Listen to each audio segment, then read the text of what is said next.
No, your camera is not broken. The legend is back. Hello to everyone that's waiting to join us. We're now on Facebook. I think we're going on Facebook now. This is more stress than anything, pressing all these buttons. You're supposed to be the intelligent one of the team.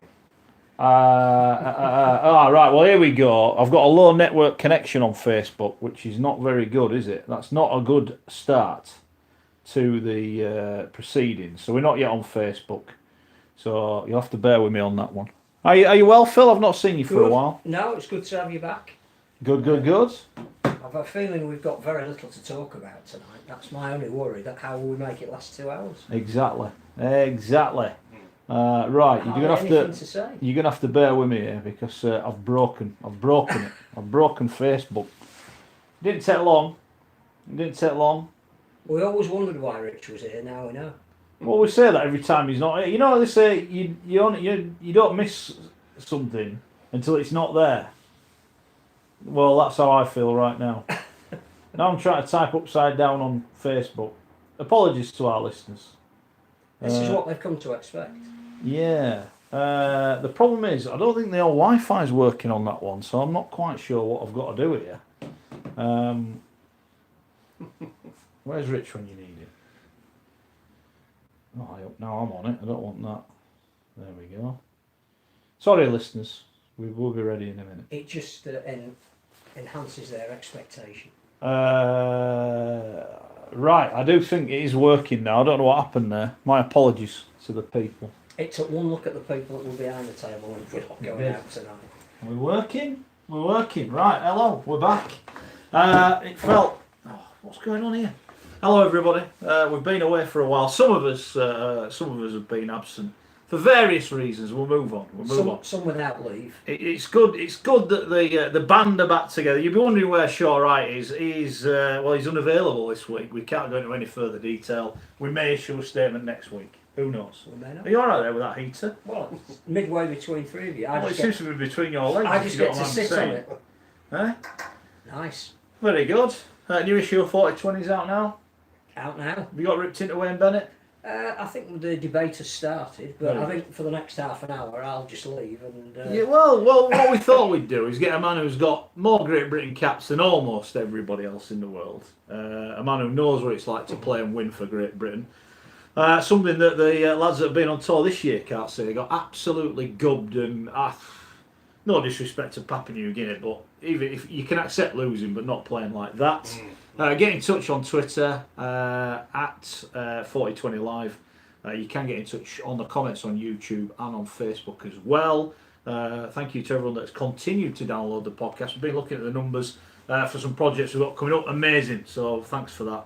The season might be over now, finally. As pre-season has begun, but the season is over.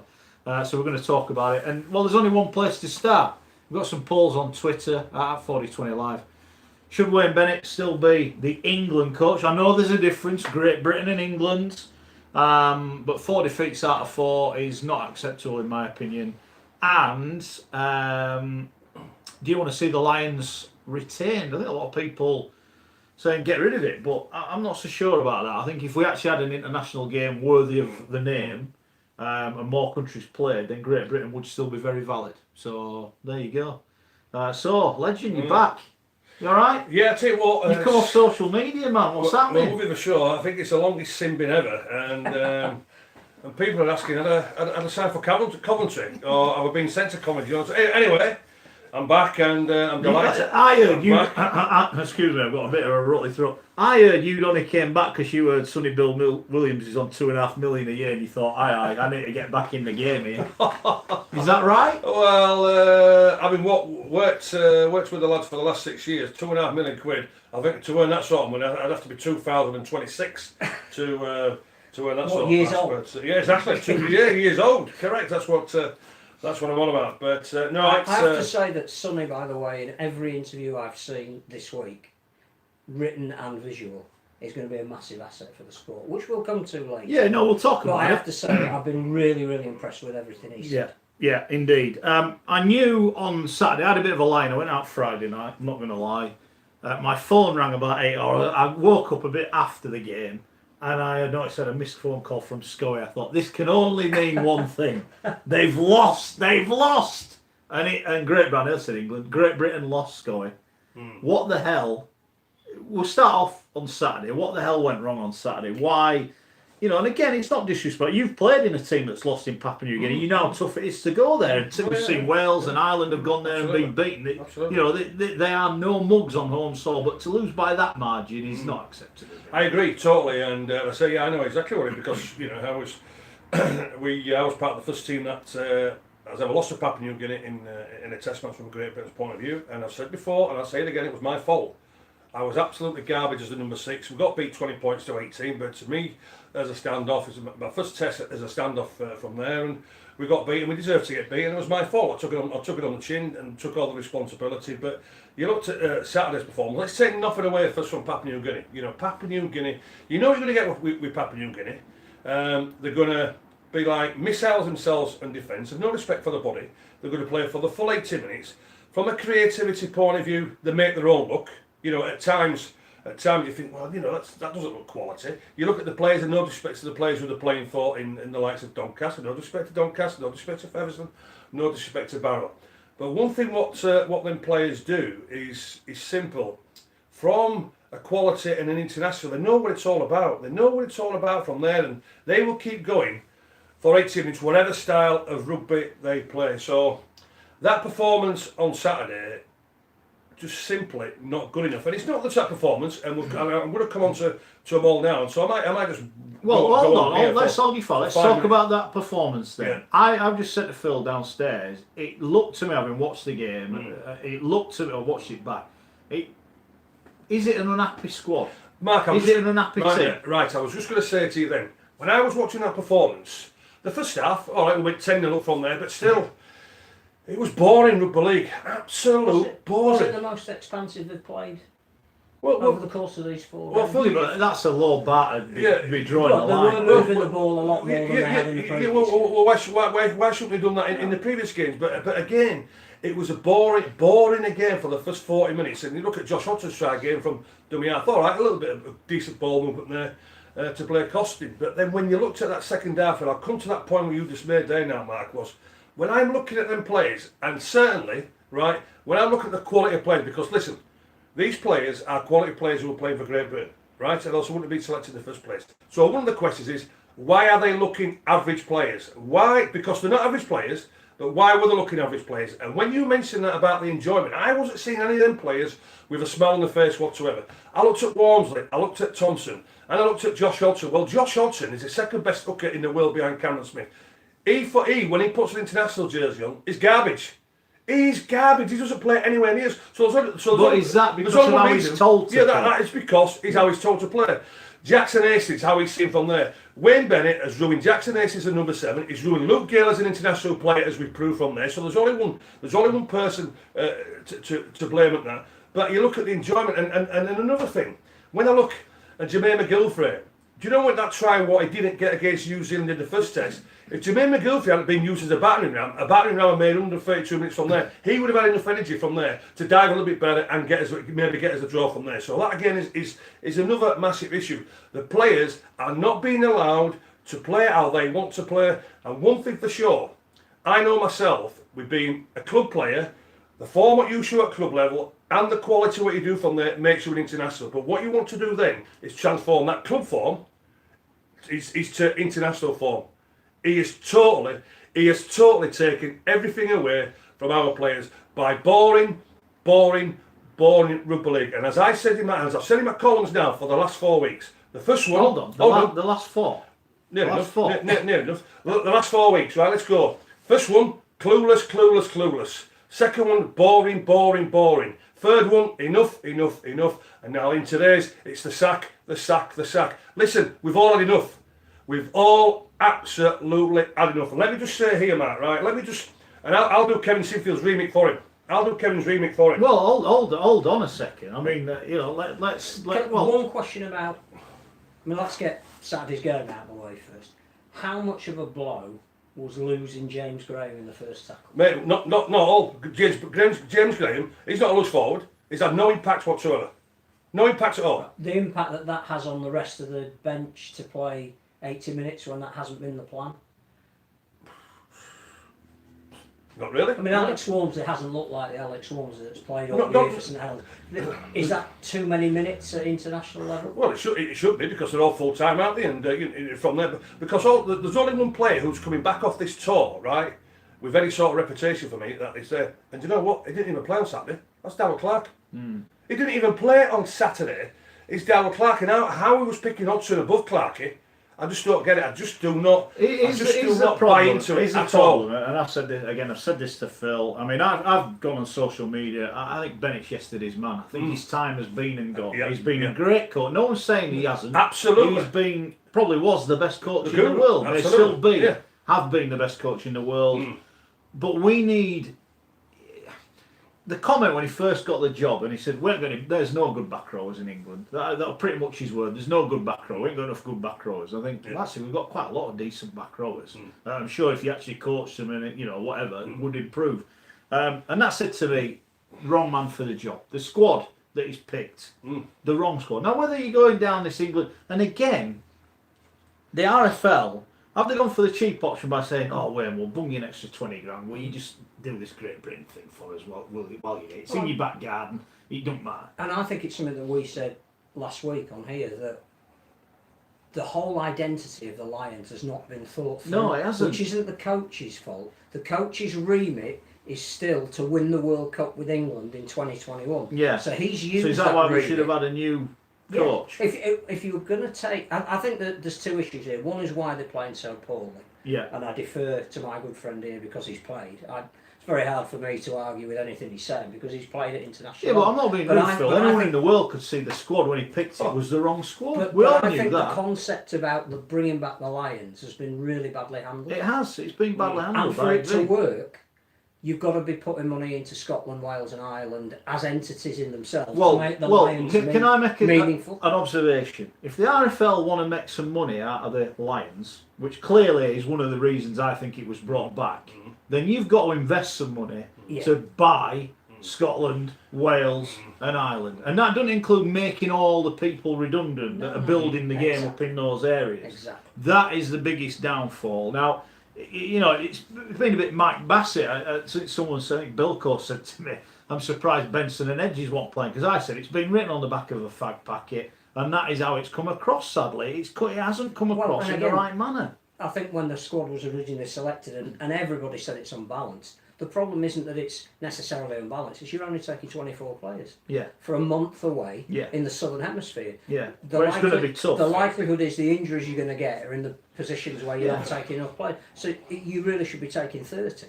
Yeah, I agree. But it's a cost-cutting measure.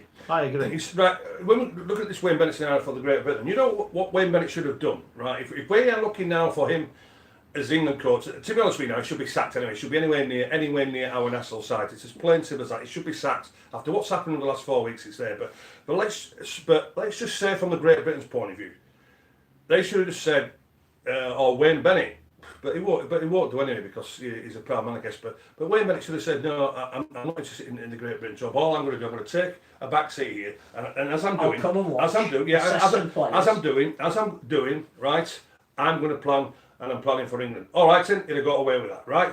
When I look at it now, right, when you look at that coaching staff, what he had, we had Danny Ward and Ian Watson, two head coaches, two Super League head coaches who were doing a tremendous job, being totally disrespected on the sidelines, i.e. one being a water boy and one being a messenger on the bench, right? So why we couldn't not have Watson and Danny Ward as the head coaches? Because when I look at the backup here, who were part of this international setup, from a point of view selection committee, right?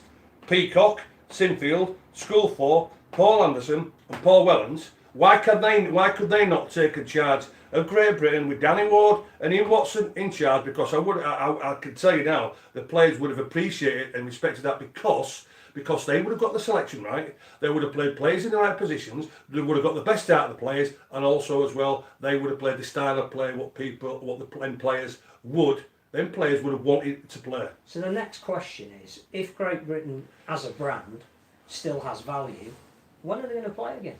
Well, when are they going to play again, and when are the teams that make up Great Britain going to play again? And that's the problem. What do we want to get out of Great Britain when they do play again? Because we've seen a tour where clearly the Aussies didn't want to play, who in some ways have been justified because the crowds haven't been great. But I'm not being rude, is that because England have played New Zealand however many million times in the last, because the calendar is rubbish. Yeah. I'm not being rude now. If you said to the public now, well, we're not playing New Zealand, we're going to play Tonga. Yeah. Or we're going to, Papua New Guinea are going to come and play, and we're going to give them a good hiding because they beat us when Great Britain went there, so we owe them one, and we're going to hammer them when they come here. And this is what I mean, and this is, people saying, it's a strong Southern Hemisphere game, because the Southern Hemisphere, by hook or by crook, have wheedled it, that they will have games, meaningful games, when players are available, and lo and behold, it's all available. If you say to Mickey Mouse, and I know Ireland went down the route they want to try and grow their own, I've no issue with that, but if you said to those lads that could play for Scotland or Ireland or Wales, there's going to be meaningful games every year, and at the end of the year, Papua New Guinea are coming or Tonga are coming, and we're going to play a proper game, more lads have put their hands up, and then they get St Helens. You're going to pick on them because we covered the games last year in the European Championship, and we know players were told they're not allowed to play. But that's disgusting. You can't do that. World Cup qualifiers involving Scotland and Ireland at the same time as Great Britain. But Scotland and Ireland need to feed into Great Britain. Yeah. They can't be playing at the same time. No, and it's all right. And I get people say, there's no players good enough. Well, there might not be. But even if you go on the real basics, right, Lachlan Coote is a Scotland international. Yeah. Whether he were born in Edinburgh or whatever, he is a Scotland international. Joe Philbin is an Irish international. There are more players that could have been selected. Regan Gray is the obvious one when we've got no bloody wingers, and it's like, wow, how is that not being picked? I mean, that is an open goal. Here's our Welshman. And it's all right, he's saying he didn't want to be a token Welsh. He wouldn't have been. If he'd have been picked, he'd have been in on merit, wouldn't he? That goes back again to, was it Great Britain or was it a trial for England? Well, if it's a trial for England, then the RFL and Wayne Bennett have dropped an absolute bauble before we even started. And this is where you go on by... It's written on the back of the fact, we need to get Great Britain, but what are we going to do? I don't know, just get them back, we'll do it. It's just been really badly organised. But also, the future is equally as unclear. Well, that is the point. That is the point, isn't it? That's the worry now going forward. I was thinking about this after. I tried to get hold of the man here to just vent how disappointed we were with the second half against PNG. That conceding a try right on half time, it just seemed to completely deflate them. First 38 minutes, they were all right. They were 10-0 up. They were in control. They'd moved the ball a bit more than they had in the previous games.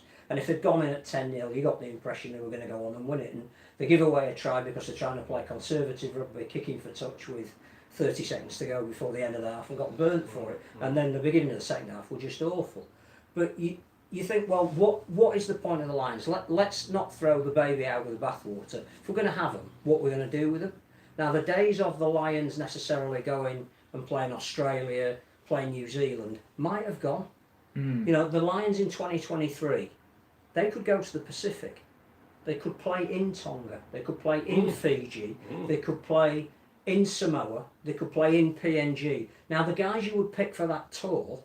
You could pick more Irishmen, Scotsmen and Welshmen because it doesn't have to be the total elite players. Great Britain then becomes a development tool. You do that in 2023, you announce it now. So you're saying to Ronan Michael, who's just been signed on for Huddersfield, who's come from an Irish club side, he's only been playing the game for 2.5 years, clearly has potential, there's talent out there that we need to mine. 2023, there's a very good chance you might be on a Lions tour. It doesn't matter that you're not in the top 24 players by then. There is a place for you on that tour. But we're also playing in the Pacific. So you won't be coming up against New Zealand, the leading nation in the world, or Australia. You then say, well, what we're going to do in 2027? Because if the Lions become a touring outfit every 4 years, and then you build in a system whereby England, Scotland, Ireland, Wales players are being selected over the previous 3 years, then you say, well, maybe we'll go to the Americas. Maybe we'll play Jamaica, Canada, America, possibly Chile if they've got Colombia. And what it becomes is an experience, a life experience, and a chance to give something into new areas. And the Lions then have meaning. Well, can you imagine? Tyrone McCarthy was one of the best players for Ireland in this World Cup qualifier, he wouldn't have looked out of place playing in a Well, Great Britain shirt. He's played well in Super But League. you He might not- might have played for Wayne Bennett. But you might not have played against New Zealand or Australia. It might have been going to play against America Yeah. that he would have got his And I chance. get your point, because you imagine when Rugby Union went, yeah, we'll have the World Cup in Japan. And someone will have gone, you what? They don't even play rugby in Japan. No, we're going to go there. And what have Japan done? They've spent money, they've had big name players there. They've got it going, and they put on a good World Cup. You know, they've got a good World Cup and competed in a World Cup.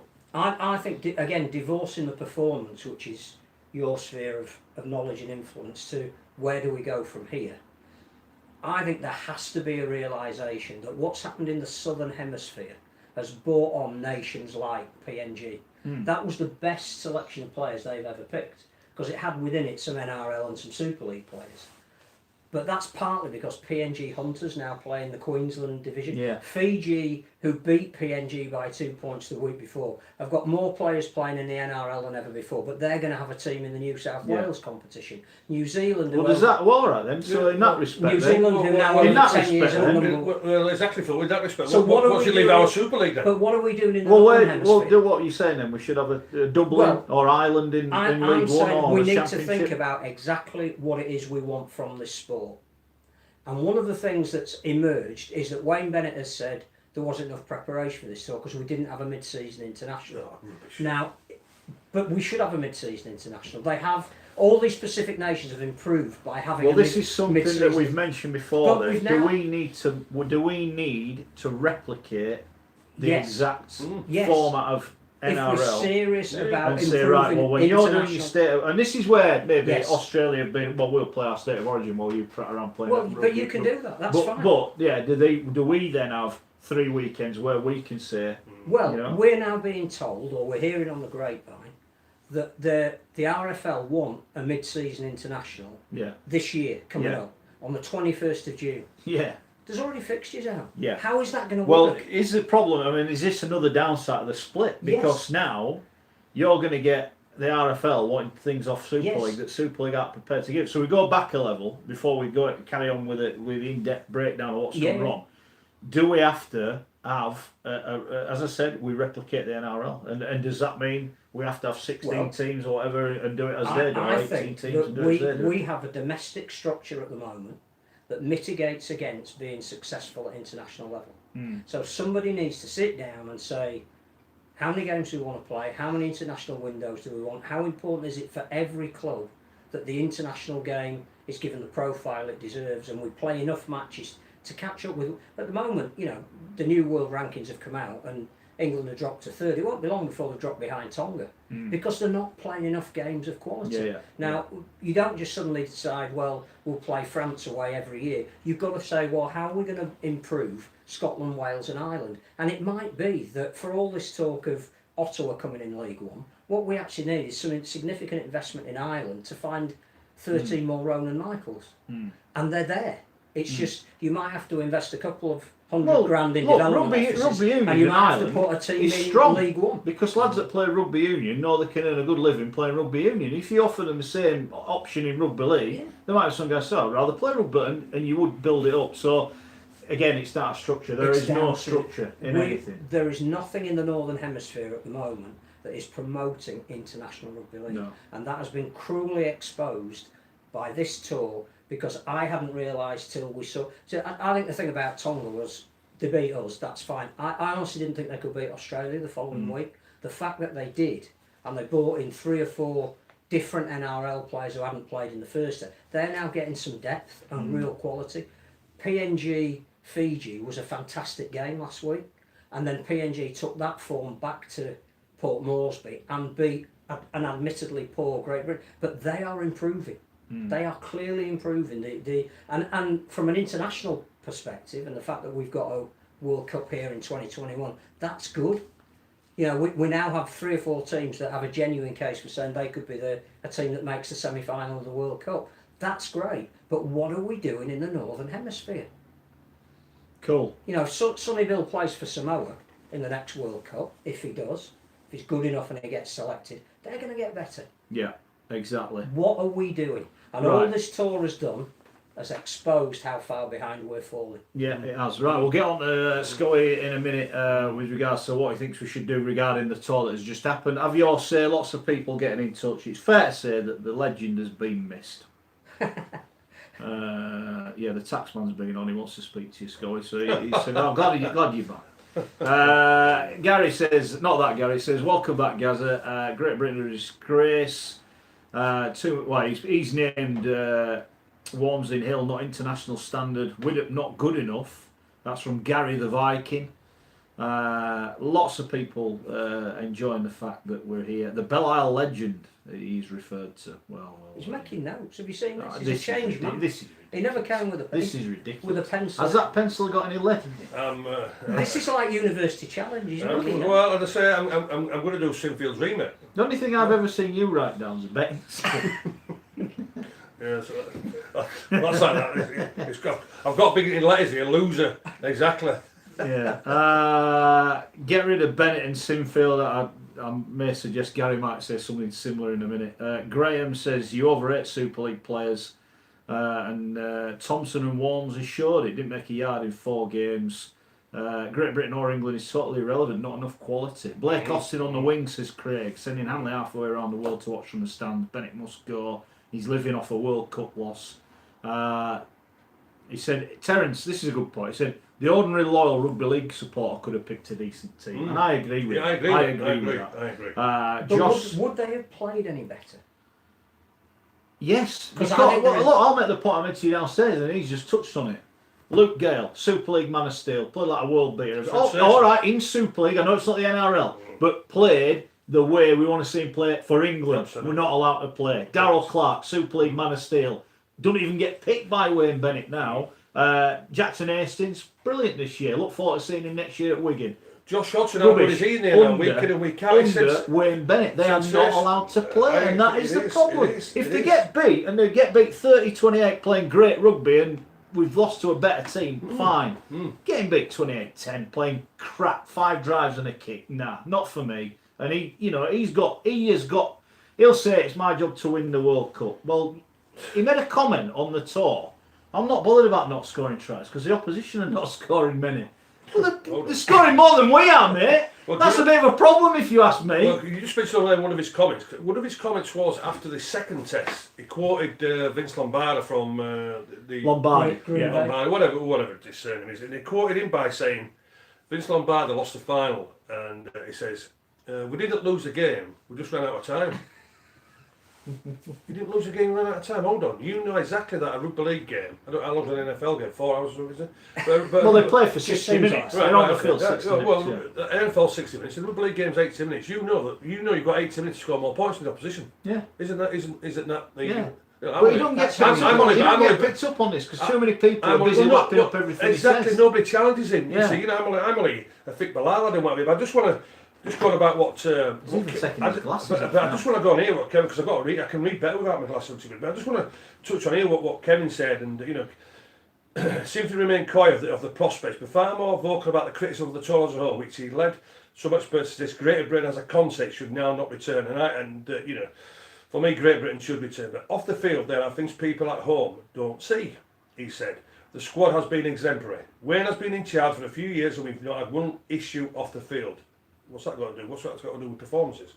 They've been outstanding, and there's trust and honesty between them and Wayne. It's as good as I've ever seen. But if that's not spin on team performances and the way they perform, I don't know what it is. All the PR stuff the players have been asked to do, they've done it. They've represented British Rugby League to a gold standard. We've made plenty of friends on the tour and again, and that's what people don't see.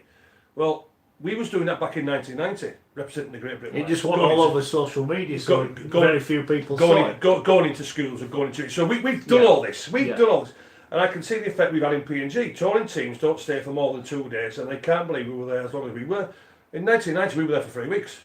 We were there for 3 weeks and done all this PR stuff. I have an understanding of the criticism, what we've received, but there's a bigger picture to it. Well, what picture is happening? What bigger picture is that when I see here a squad selection, when I see team selection, and when I see players playing out of position, and when I see a style of play, and this is the biggest one, what has really cheesed me off, is the disrespect to the Lions jersey and the Lions concept where this has been mentioned as an experiment.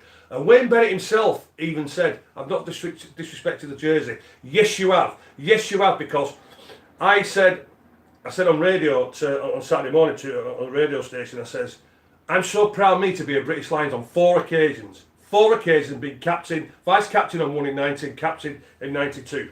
So these players now who have been on this tour, are they going to be classed as experimental Lions? When they get addressed at the Lions reunion dinners in January, are they classed as experimental Lions? And then also as well, Wayne Bennett again has said, we've underperformed. Why the hell have you underperformed? Because you are to blame. You are to blame from a point of view. Playing Johnny Lomax at fullback, he hasn't played for 2 years.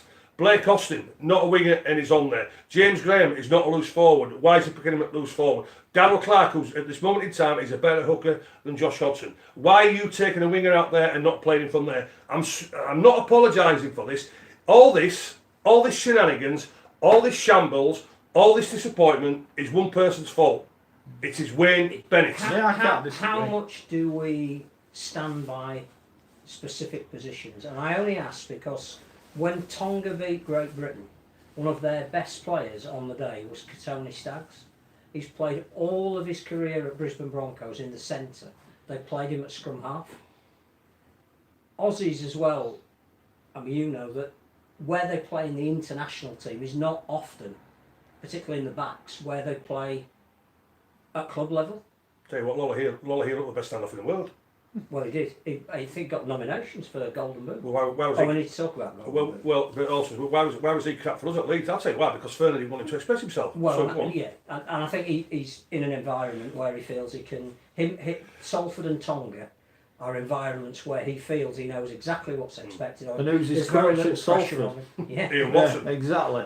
And who's Jackson Hastings' coach at Salford? Ian Watson. The argument, I think, goes right back to you have to the people have to differentiate between Great Britain and England are the RFL, and they didn't lay that down at the beginning. And what perhaps they should have done, and everything we're talking about now is hindsight, but Ian Watson as a Welsh representative on the coaching ladder for the first time could quite easily have been the head coach of Great Britain.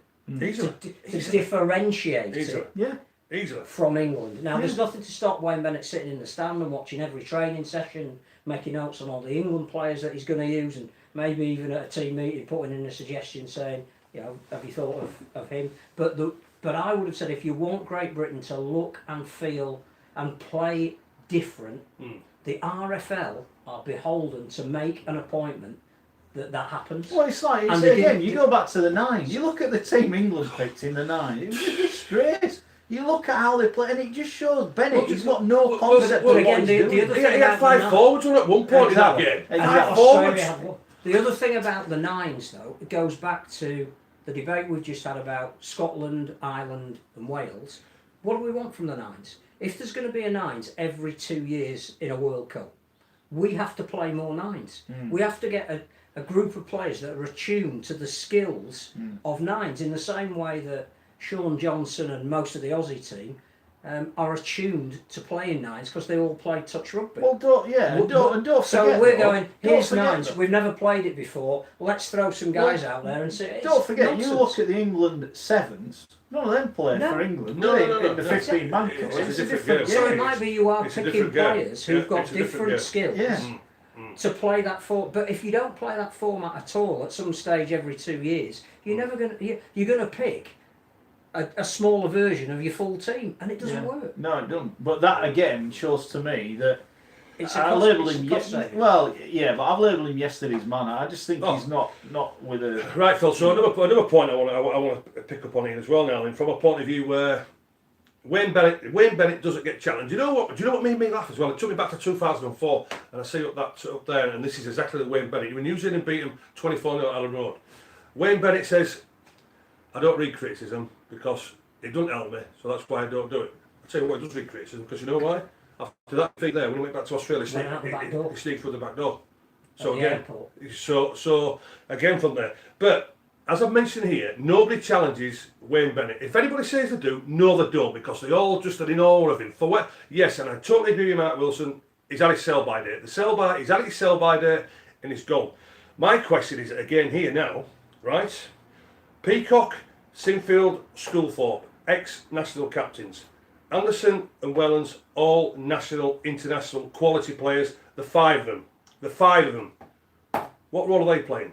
What role are they playing at the RFL? Because the RFL have brought these players in here. When I look at the experienced people from my era who don't give an ask anything from a point of view, bring our experience back or bring our open honesty, because I don't like open honesty. What are they bringing to the party? Are they challenging Wayne Bennett on what's going on in Great Britain? Wellens didn't go, did he? He had this winter off. Right. So he hasn't been involved. But he's still he was part of the selection committee. He'll be back as he was part of the selection committee. But he wasn't part But the question is, why are these not challenging the RFL with Wayne Bennett? Instead of coming out with this baloney here, this spin about, off the field, it's been great. I'm sorry, Kevin, but there was plenty of people who spent thousands and thousands of pounds actually going to Great Britain tour, what's not been there since 2007. Not been there since 2000. It's all about what's on the field at the end of the day. If there is greater organisation underneath the first team, it's that there now is a better pathway under Anderson coaching the Knights. And, really? Well, apparently. Really? Right, I'll ask you a question. But there's another issue here. Really? Asking them a question. It is with professional players, right? But it's not with community players. Right. One of the things that I was keen to try and get some opinion on after Great Britain's abject performance was, it's very easy to say the guy at the top changes, everything else changes. Guy at the top changes, some things will change, but structural issues won't change. So things like the season is too long doesn't change if you swap Wayne Bennett. We know that, yeah. But I thought that's not Wayne Bennett's fault. It's our structure. The two answers that came back that I found absolutely staggering was for some people who represented the North West Counties League and were saying, we don't have any say really in the development of players anymore. We feel cut adrift. And you're going, whoa, hang on a minute. We don't have enough people playing for people who are involved at that level, at grassroots level, to feel that they're not having an input. The other one was some really interesting comments from guys now who are going into coaching who've just finished playing.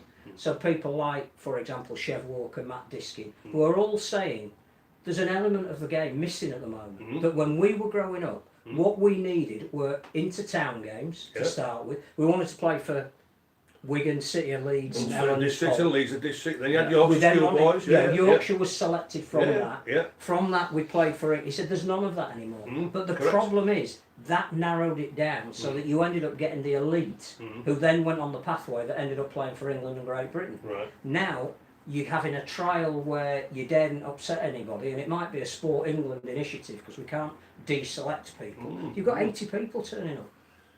Well, 80 people are not going to give you the cream that you need to then take on to... That something is seriously wrong at structural level. Absolutely. If people like Chev Walker and Matt Diskin, who've been involved in it and are now moving up the coach, are saying, we haven't got the talent to work with because the structure is that because of the scholarship then, where kids are not allowed to play for Mark, the club?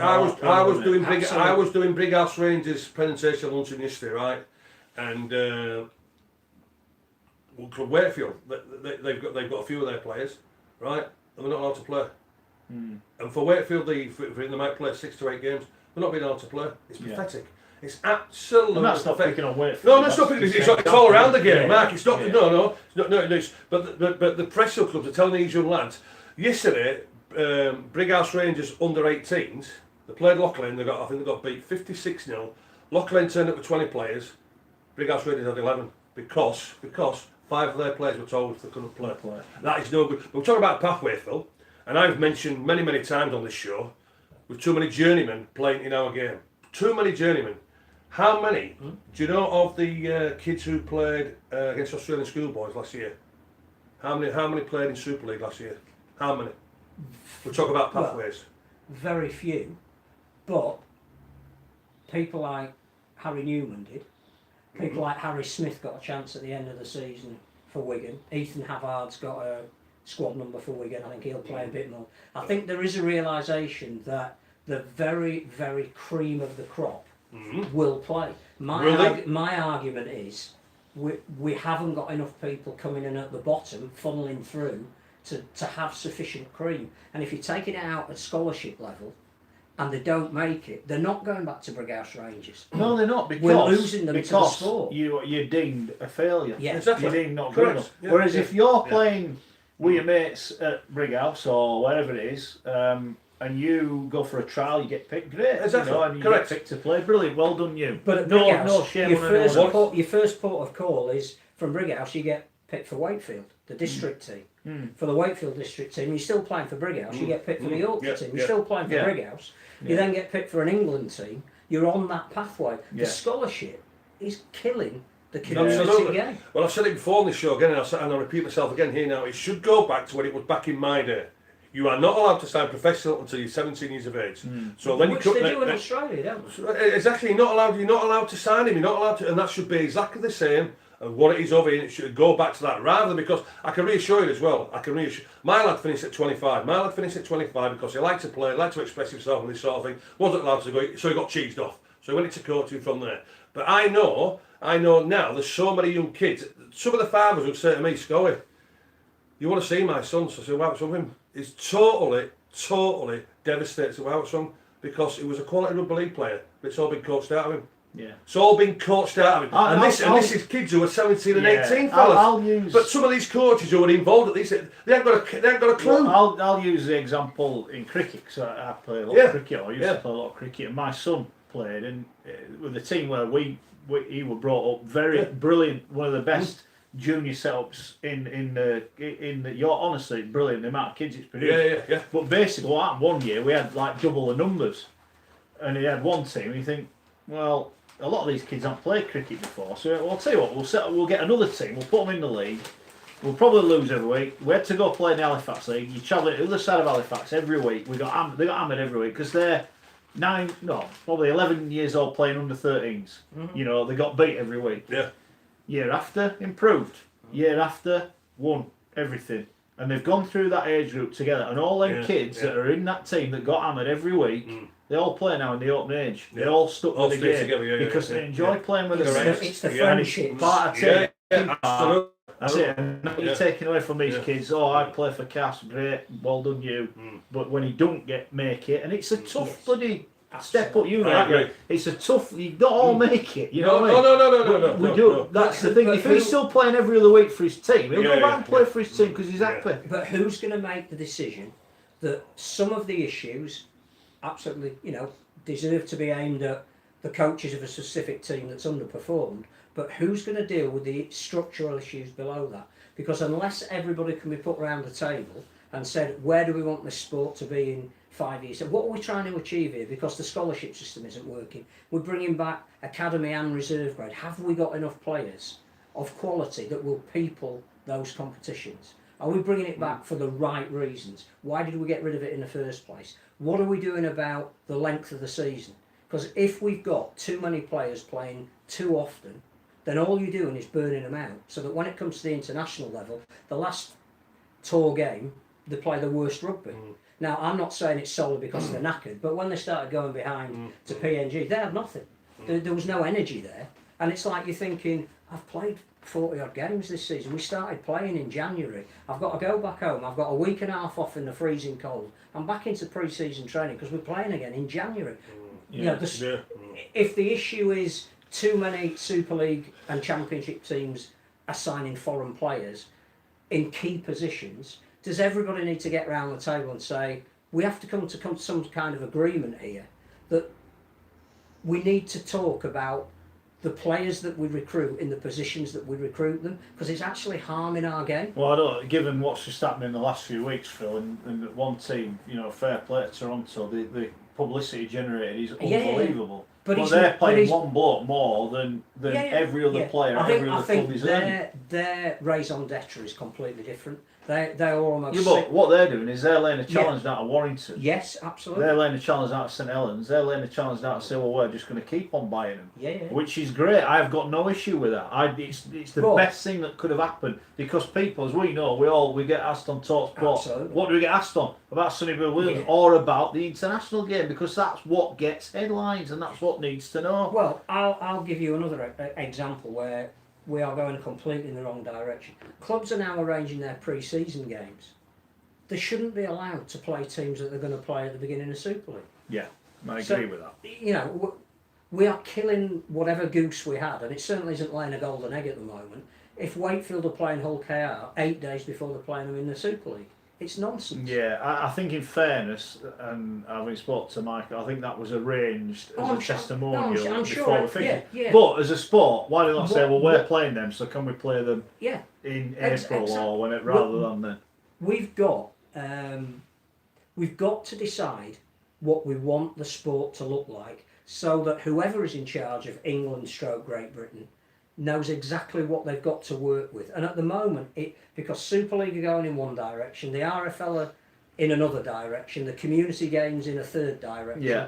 BARLA still exists, but I'm not really sure what influence they... I get the point. Got to pull I agree. together. I completely agree, and I think the biggest factor in the way of that is that Super League is going one way and the Rugby League is going the other. However, and this is, and you'll get hammered for this, because what we are going away from is there is still some blame attached with this mob here. Yeah. And Kevin Sinfield is getting a lot of stick on social media from our listeners. I made the comment.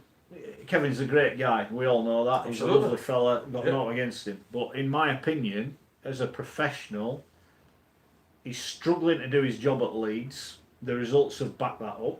They've recruited better. Will results improve? They may well do.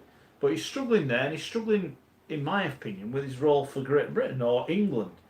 Now, at what point? Why has he got two jobs? Why is he not just concentrating on one? The first thing I would say, well, there's two things. One is, what is his job description? Have you ever seen written down what the director of rugby does for the RFL? But the other thing is, how can that be a part-time job? Well, you know, when he was appointed, what's he doing for Leeds for the last month? But it was 1 day a week. Yeah. How can you be the director of rugby of the game of Rugby League? Yeah, for 1 day. Whoever you are, whether you're Kevin Sinfield or even if they've got Clive Woodward in or whatever, on 1 day a week. Yeah, exactly. What does the game actually want? I agree. So why has he got and I know he's got a degree. He's a very astute and clever guy when I've spoken to him, but there's a million other kids out there who've got degrees, but they're not in charge What is the job description? I don't get it. What are we measuring him against? And I think this is what Gary's got on his list. You look at them people, what do they actually do? Does Paul Anderson get any input to Wayne Bennett on who's in that England team or Great Britain team? No, is that the fault of Wayne Bennett, Paul Anderson, or the system that's employed? No, it's the fault of the people that appointed him. Yes. They've brought him in, he's the Messiah, let him do whatever he wants, Right, well, what he's doing is nothing right now, but and he needs to go. The structure mitigates that against anybody else having any influence. That's the thing. Do you think if somebody else was in Wayne Bennett's role, they would take more notice? Well, I would hope that whoever's in charge, and let's use the football. I know football's different money-wise and that. Gareth Southgate's in charge of England, right? I'm picking. He's got input and goes to watch all the players that are in the under-21s. And he'll be saying to his under-21 manager, have a look at him, because I think he's got, we want to bring in people like him in. And they'll be coached the same way, so that when under-21 manager goes, oh, here's your man, Gareth, he goes, oh, great. But the under-21 manager, that's his full-time position. Yeah, no, that's what I'm saying. And I know it's with different. Paul Anderson but there's a flow down. Warrington's academy as well, isn't There's a flow down. Yeah. They'll know. Who's the Gareth Southgate. Who's the 21 manager, do you know? Eddie Booth. Yes, but my point is, Gareth Southgate will know a kid's playing England under 16s, and he'll be going, he's 1 minute to look at. What I'm saying There'll be chats with his club. How's this going? How's that going? How, do you need any help? But that doesn't happen at Rugby League. Wayne Bennett, right? I bet you, if you wrote a list down of Wayne Bennett and said, name me all the clubs in the Championship, he'd go, hey, last year, Tommy Makerson, when he made that brilliant hat-trick was at Hull. Where's he been? Wayne Bennett, where's Tommy Makerson been? Oh, he's been playing Super League for the last 8 years. Yeah. But what I'm saying is, those positions, if we're serious, jobs for the boys. They need to be full time. It's jobs for the boys. Have to be full. Jobs for the boys. We are cost cutting all the time. Jobs for the boys. Well, we're cost cutting. Jamie Peacock failed. Well, people like it or not, he failed at Hull KR. He got them relegated. Right? What? How the hell? What is his credentials? Great player, great international. So we'll get Schofield. Why is he not in charge? Yeah, so are another 100 people. Why him? But Is it because he's Kevin's mate? the position. Serious question. Is that why he's there? The position needs to be full time. Director of rugby has to be full time. England Knights coach needs to be full time, because when he's not coaching, But to be the full England time, Knights, they need to play more games. well, that's the thing. The two go together, don't they? Yeah. And that's what do you want the sport to look like? Are Super What is League gonna bothered? Are drive Super the League sport? bothered? No. No, they're not And bothered about that's- exceptional games. that's no. part And of there the is the big They problem. could care Well, less. I go back to the fact that the 21st of June, suddenly now the RFL want a mid-season game. How are they going to have one? Because Super League don't. That's the weekend that Bradford now are playing a double header at Headingley. So it's like things are going on. Are Bradford Bulls like the Harlem Globetrotters? They just play wherever anyone's got any money. They'll just turn up and play. Hires. Is that right? We'll have a chat about But that. in a I'm while as just well. convinced that yes, you need to make it. And I think the next debate is, if you don't have Wayne Bennett, who do you have? But we cannot take the. We have a debate that we've been doing this now for 5 or 6 years. We've come to the end of every season. And at the end of every season, we always say we play too many games. We don't know when the next internationals are. The disappointment here is not that they're tired, Phil. We do It's, that. we do. And but that those is the issues- excuse. no, That's not the Phil, excuse. Those issues haven't changed. Nobody's addressed them. Phil, I've got the remit here. Squad selection before. 6 halfbacks. 6 halfbacks. 2 wingers and 2 centres. Cobblers. Team selection, a joke. Players picked out position, a joke. Style of play, boring, clueless. Respects the line's experience, run from there and underperform. That's Phil. That's got nothing to do with fatigue. What about the whatsoever. Ash Hanley thing then? He gets called in from Leeds, so he's taken away from Leeds for 2 weeks. From holidays, he was on holiday in France. Was he on holiday? Well, no, Right. first he goes to Australia to play in the Nines. Then he comes back. Yeah. Then he goes on holiday. So all right. So he's on holiday and he's called away. He goes back, and then Kevin says, "Well, what just because he's flown halfway around the world doesn't mean he gets picked." Yeah, Well, we're not giving. don't take him then. We're not giving jerseys out Don't like take Spencer. him. No, well you are, because you're playing people in the wrong position just to put them in your team. Mates. And I just think that then says to me, surely he has a conversation with Wayne Bennett. Says, is he going to play? Because really, I don't think he's saying he's an interest to come if he ain't going to play. And they saw, well, he part of England because he's England. Well, that's not to do with it. But you see, also, again, what was laughable for me, and again, when I'm talking about disrespect to Danny Ward and Ian Watson, when I see Danny Ward walking onto the pitch carrying the water bottles, and then I see Ian Watson as a messenger boy, and then when the cameras go to Wayne Bennett, sat as miserable as hell as he does anyway, it doesn't matter if they're winning, losing, or drawing, or even playing good, bad, and indifferent. And then he's got his own crony at the side of him. Yeah. His own crew. Yes. Who will have more input than those two lads. His stats go. I don't know who he is, but whoever next to him, then I'm thinking, hold on here. Hold on. And this is what I'm saying here now, because if this is me on this panel here, on this RFL panel, if I'm on here now, if I'm on this panel with Peacock, Sinfield, Schoolthorpe, Anderson and Williams, I'm saying, right, let's get this sorted out here. Let's get this sorted out, because we need some respect. We need some respect from whatever he's achieved and whatever, but let's tell him what we've achieved. Let's tell him about what we saw, what sort of vision we are looking for our national team from there. But nobody's challenging him from there. Great Britain cannot be England, and that's the first mistake they made. Yeah, I agree with that. But whether it's England or Great Britain, the point stands. What do those guys? What input do they have in those anything? I guys don't have anything. should have had input either on England or Great Britain. Well, But there you go then. So it shouldn't if be the same. Kevin's in charge of that, he is the overall manager of it, isn't he? So Well, I think, he's doing the we're all appointment. clamouring for Wayne Bennett to get the sack. Should Kevin Sinfield be removed from his position? Well, Or said to him, right, Kevin, why don't you do the job, mate? But you're going to have to jack in at Leeds. What do you want to do? Do you want to be at Leeds or do you want to be here? I think that the first thing is that's a full-time position. Well, why? Director Well, he's of doing it rugby, one day the a week. RFL. He's doing it Hey, one day listen, a But week. that's the fault of the RFL. I can tell you one thing for sure here now as well. At this moment in time in Great Britain, if that were Darryl Powell in charge, if Sean Wayne was still here, if it was Sean Wayne, if it was Brian Mcdermott, if it was Lee Radford, if it was Richie Agar, if it was Chris Chester, after that 4-0 defeat, the way they played and everything what's gone on from there, they would have been sacked immediately. Yeah, They would be sacked immediately. So why are we dithering? Why are we dithering about the Wayne Bennett scenario? Because do you know what people said to me? England. We ain't got enough time. I ain't got enough time. It's either Darryl Powell or Sean Wayne for me, but also as well they have to stay. Danny Ward and Ian Watson have to stay because I think they can offer plenty. offer plenty to players from a point of view. When I talk about playing with vision and awareness and playing with that expression and playing with that smile on the face, that's what I want to see with our top players. So them two have to stay part of the coaching staff, and they would love to work with our Darryl Powell or Sean Wayne for mine. But if it was an English guy who was in charge, I'll tell you what. When do they get back? Is it today or tomorrow they get back or whatever? And I would imagine they would be an announcement within 48 hours that the coach will be replaced. We've only 2 years before the World Cup. Easily enough time for Sean Wayne or Darryl Powell to get embedded in there and working with them. They've got a maximum of 5 games. The likelihood is they'll have 4. 3 of them against Australia. Also, is that an Ashes test? Yeah. Well, that's what they'll have before. When has it ever been England and Australia Ashes then? I thought it was always Great Britain. No, it's England. No, I know, but I thought it was always Great Britain and Australia. It's England since it's been Sport England have been funding it.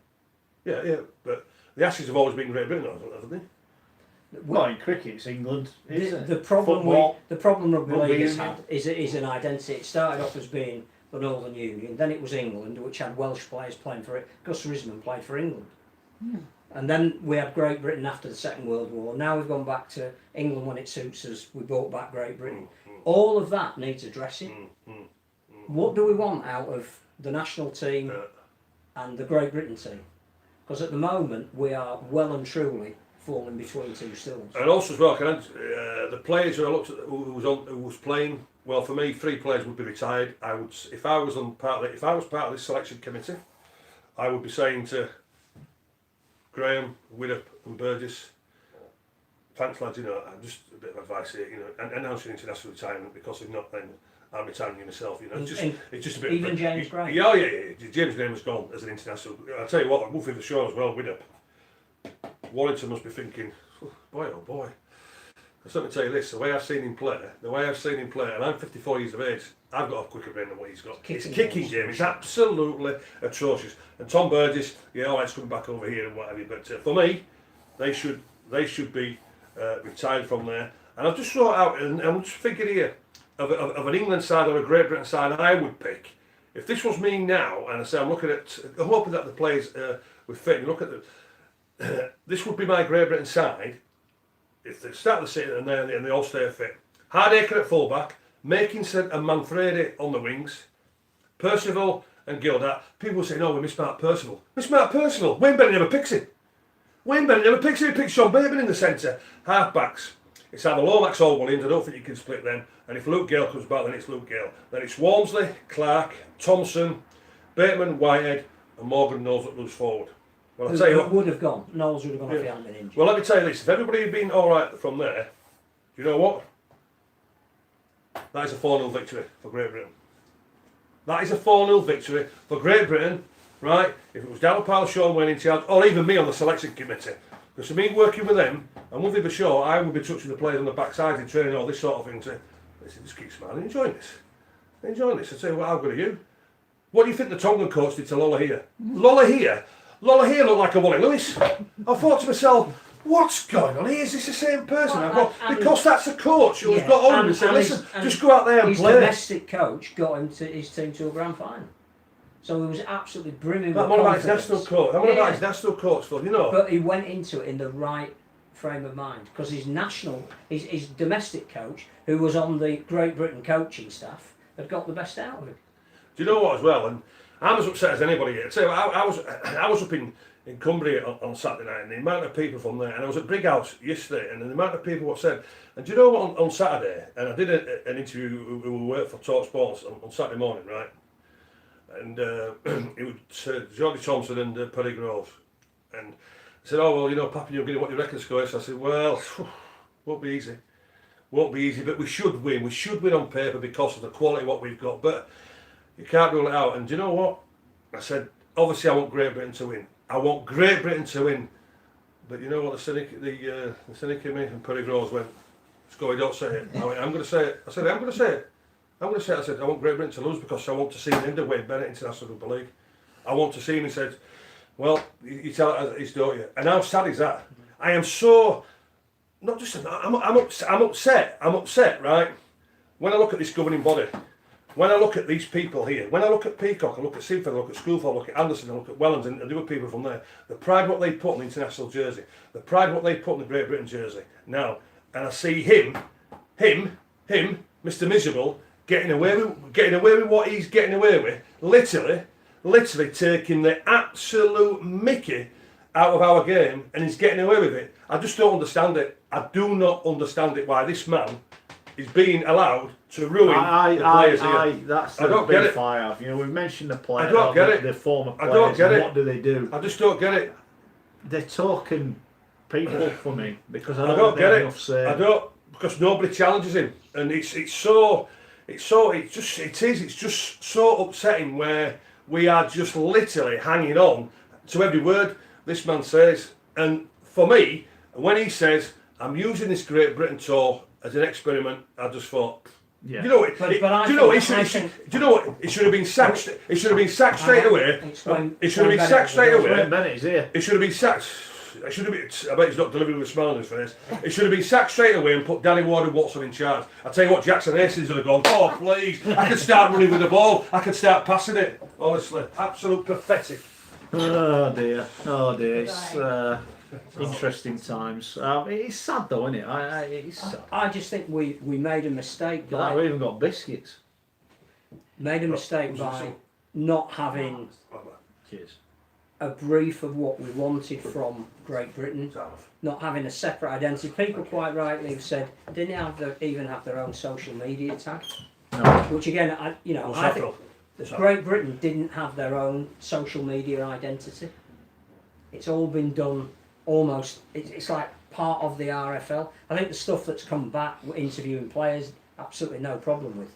But I think the whole way in which this Great Britain identity has been allowed to happen almost by accident Yeah. from the governing body, and they've encouraged it to be seen as England because they appointed the coach of England. And they didn't say, whatever this tour does, Wayne can be part of it, can have a watching brief, it's in his back garden, so don't have a problem if he comes along and necessarily maybe even has some input into it. But if this is going to be something different, if this is going to really mean something, if bringing back the jersey has value at all, it cannot be England by another name. Now, the last time Great Britain played in 2007 here, all 13 players that took the field were English. So we have had periods in the past where Great Britain has meant England, but it felt like something other than England. Do you know what we didn't do this time was give it anything at all that made it look any different. Do you know as well, fellas? Right, and when I look at all this and when I've read all the reports and seen it, what have you, I don't see one question being asked to Wayne Bennett saying, "Why don't you pick Darryl Clark?" I don't think anybody asked him that question, did they? Why? I just don't get it. And again, going back to these guys do we here, know that those guys are part of the selection panel? Yeah, they are. Phil, they are. Do we know that? Yeah, they are. Yes, they are. Yes, they are. Because again, my argument would be that none of this is transparent. We've seen a squad selected, and we're going, who's chosen that squad? Is it solely Wayne Bennett? Remember, we asked last time when the England squad was picked. Was it Dennis Betts was part of the squad? And I think we actually asked what did they do, and it was we make a list of recommendations to thingy, and we all joke that screws them up, throws them in the bin, and goes right. This is what we're picking. Yeah, and I think that might be the case now. Maybe we need to hear from these guys as to what they who's do. on the selection. Yeah, who's appointed the selection? because from my source, and I say but there you go. There's your selection panel. There you go. All right. There you go. But what is? I mean, that's not great for the listener. But what impact are they having? Do they need a level of criticism? We don't know who they. Your source knows who they are, but everything is being directed to Wayne Bennett. Is there no because it's Wayne's way or no way? I've criticised. Exactly. This is our point. Correct. It's a selection panel. What is the point? Game only. What is the point of having Peacock, Sinfield, Schoolthorpe, Anderson, Wellens around from there? What Watson and Ward? That it's just. And I've criticised. I've criticised the top two on that list. Yeah.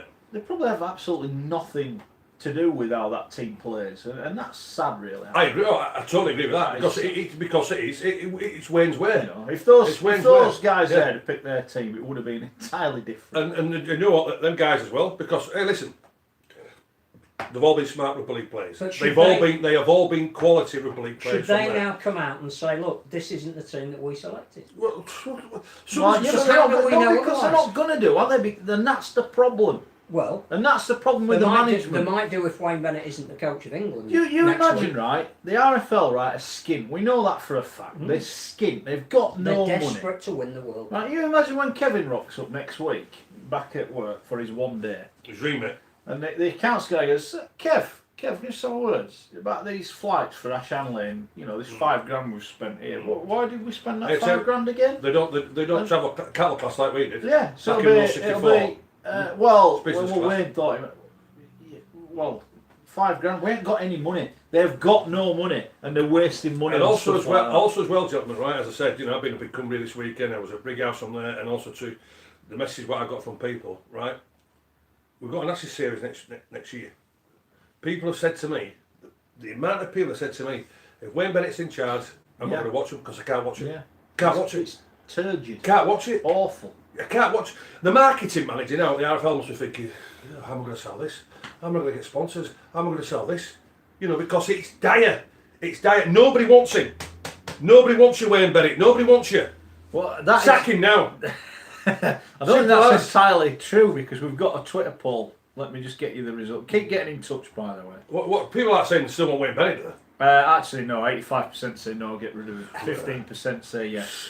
Them 50%ers? Yeah. Come on, do me a favour. Well, we work on the fact that 5% are drunk, 5% are probably just having a laugh, and the other 5% is Phil. They're trying to wind us up. Are they really trying to wind us up? They just want to see 15%, honestly. Do me a favour. And we asked the question: are the Lions worth saving? 60% say yes, 40% say no. I agree, totally.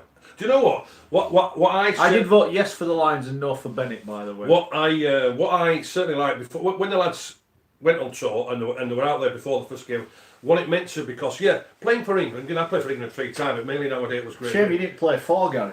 Really, isn't it? That'd been great if you'd have played 4. Hey, do you know? And also as well, I went to my teammate, my Bricks Live teammate's funeral on Thursday. You, Waddell, you know, bless your soul, you, and you know we're all gonna miss you badly. But also as well, you know the contentious game when I didn't get a cap. Yes. When we played the rest of the world. Oh yes. Right. I've never mentioned it before. Hey, listen. Have a guess what photograph was on Huey's, funeral thingy. Have a guess what photograph was on there. He wasn't playing against the rest of the world, was he? Huey in his Great Britain Test jersey, Great Britain Test shirt, number 10, knocking off Peter Brown and the hooker. I think it was a French one who played in the hooker from there. Great Britain, the rest of the world. I'm thinking, I was in that game. Why didn't I get a cap for that one? Surely. And I text one important person about it, and do you know what he says? Score the rest of the world. It was like, do you know when the Harlem Globetrotters play? It was that sort of game. I thought, do me a favour. But anyway. Well, you mentioned the loss of a teammate there. Probably actually should mention. We should have done it earlier, really. Tribute to him. Yeah, you Dennis Hartley as well. Big Dennis Hartley. Lost Big Dennis. What a one of our PDRL colleagues at Leeds, James Adamant, young man, lost his life to cancer last week. I was gutted when I heard that news. We played with him. What a guy. Also, I don't know if you can remember him as well, the same the week as you, Sean Day. Can you remember Sean Day? St Helens winger. That one season outside of Malmö, St Helens winger. Rolled down. I think he kicked 150. I tell you what, could kick goals from anywhere. You give a penalty 65 yards out, he'd go for 2 points. We'd go like that. I got a Maskey stop elbowing him. He's 65 yards out. Yeah, you know he's kicking goals, and you know that kid. I tell you what, he was too good to play. He was too good looking to play Rugby League. And he was like a model, But I tell you what, he could run.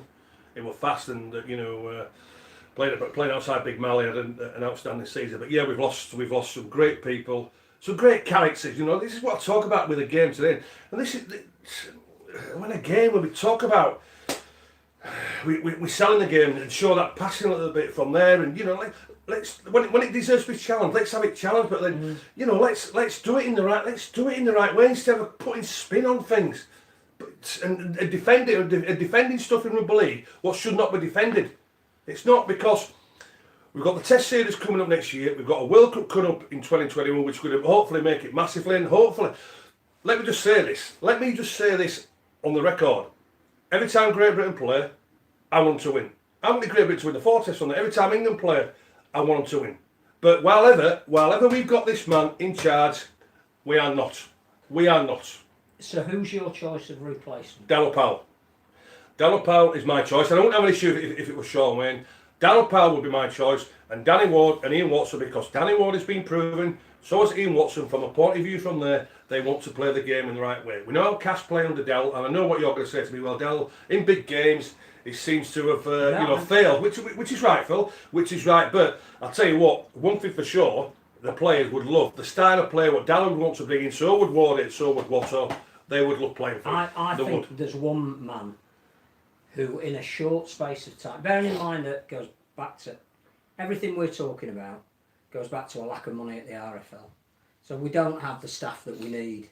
We don't have the structure that we need. We don't have the. We've got now 2 governing bodies because it was felt that the RFL couldn't do the job. Was it felt the RFL couldn't do the job, or one man couldn't do the job? And have they thrown the baby out with the bathwater? I think they have dropped an absolute clanger. I really do. Where we are at the moment, the likelihood is we're probably going to have to win the World Cup to make the governing body solvent. Is the point. We are not going to bring in sufficient money between now and the World Cup to do the things like making the director of rugby full time and all the things that changing the structures and everything. So for me, there is one man who, if he's only got 4 games to prepare a team, bearing in mind that the bulk of the players that will play are the players that just played, and some of the players weren't good enough, never mind whatever the coach might be. They didn't play to their potential. To me, it's Brian Mcdermott. Because the one thing that he's got is the ability to bring... Get off, Phil. The director of rugby and Brian Mcdermott don't get on anymore. Well, and not only that, but Good point, Gary. Brian Mcdermott will start telling the RFL in the same way that Brian Clough wanted to tell the FA. It's not just about what I want to do with my group of players. I'm going to tell you how to run the sport. Well, all right, yeah, I get you. I get your feeling, right? I just want to pick up on something about Brian Mcdermott because he's a hypocrite. Yes. In what he's come out and said. Now he's at Toronto and he's got a moneybags millionaire bankrolling him. I never heard him moaning about the salary cap when he was at Leeds, winning the Super League under his expert coaching. He never mentioned it once. That doesn't... So can he come out now? No, I'm not. That doesn't affect It's a different argument. To get a group of players together and give them a game plan. Brian's an hypocrite. Well, he's... I'll let you tell him. I'm not telling him, but he's an hypocrite. I thought that was really poor.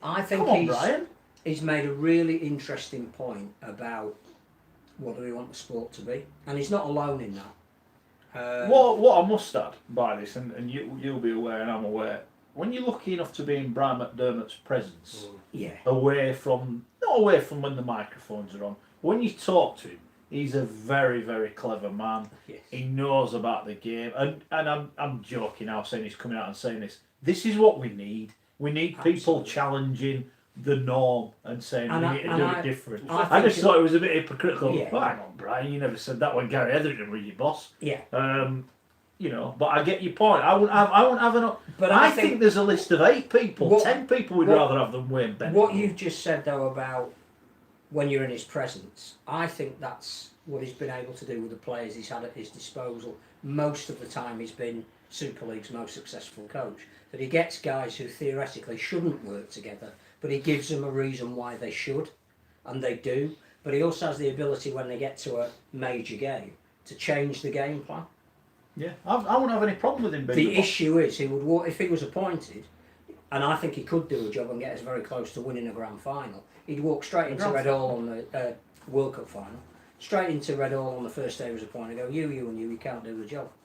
If it was up to me, you wouldn't be here. And I think that's what we need. It goes back to what you just said about people who will challenge the current order and shake the establishment. Yeah.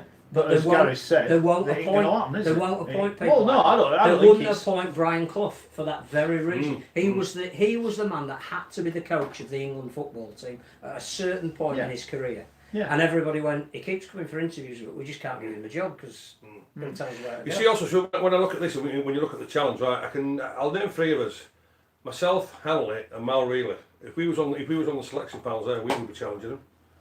We would be challenging him left, right, and centre. Wayne Bennett. Look at the experience what we've got. You know, why are we not? Why are we not asked our opinion? The whole Bradford issue, which has taken some very strange turns over the last couple of weeks, is another classic example where you have to keep challenging authority.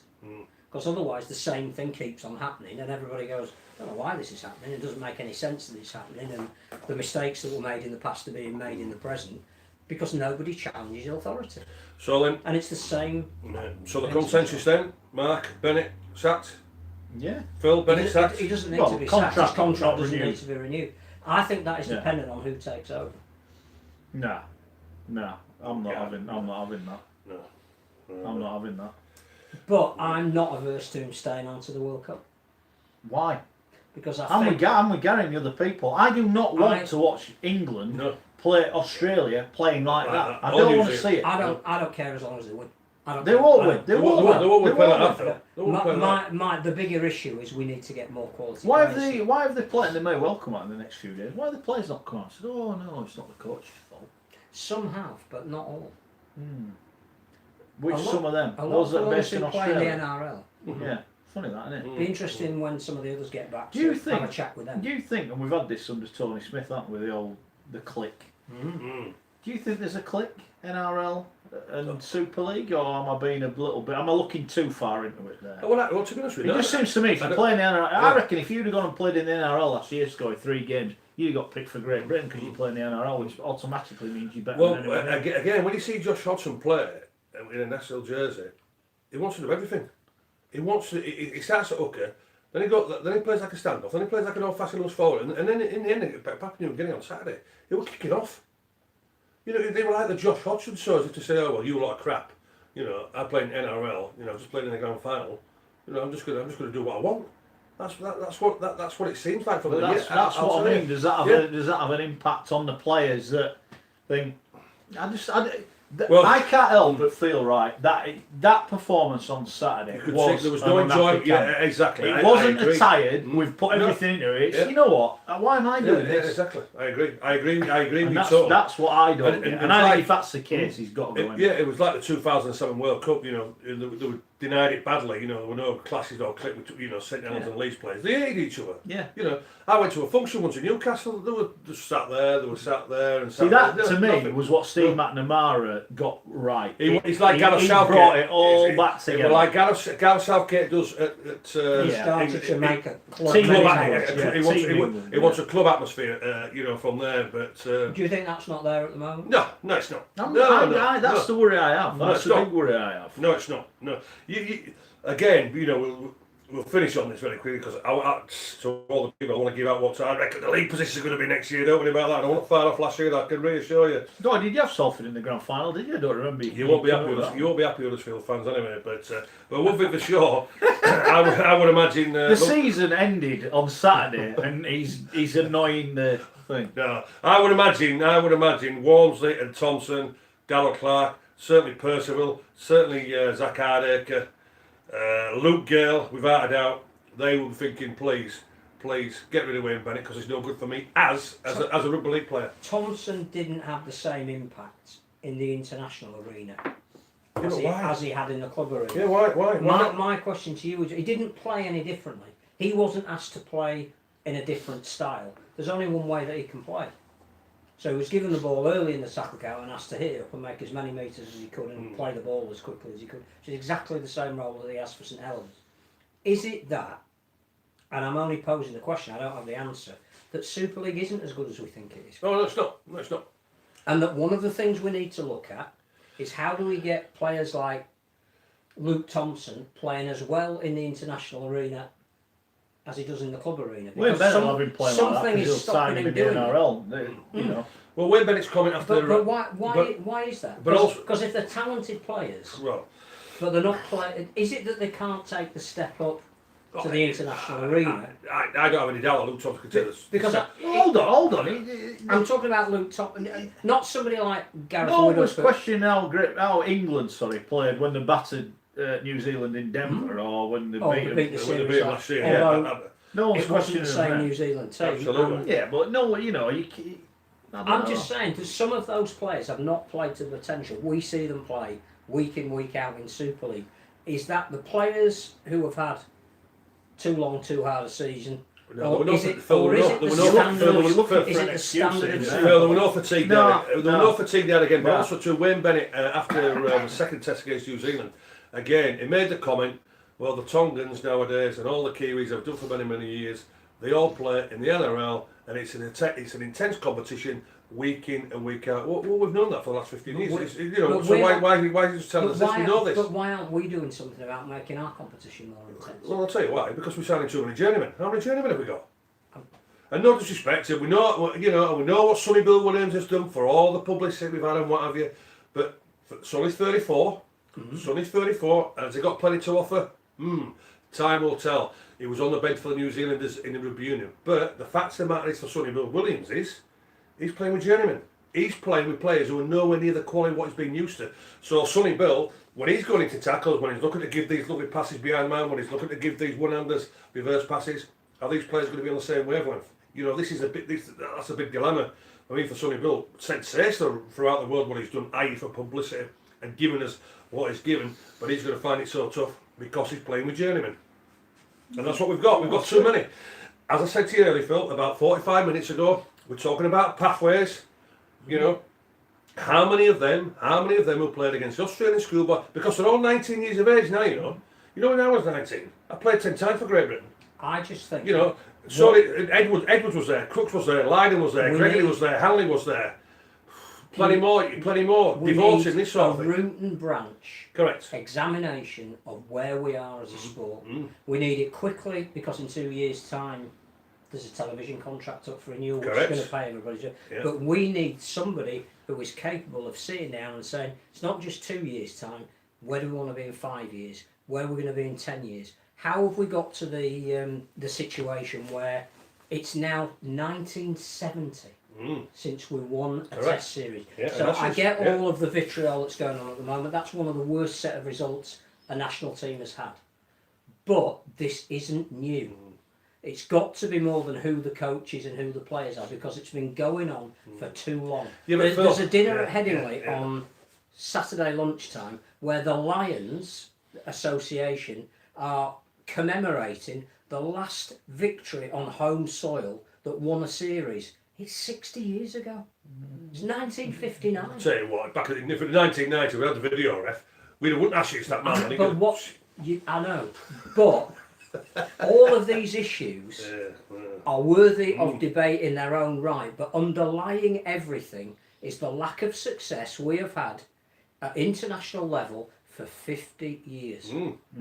When is somebody going to have the cojones to do something about it? But now it's a bigger problem for us at international game because the clubs don't want it. The clubs are not interested. And the clubs are now governing themselves, which makes it harder to bring Ian Lenigan will be spitting feathers because he's out for 5 months, Gildan. We're spitting feathers. And if all of a sudden we do have an international window on the 21st of June... Who are we on about playing?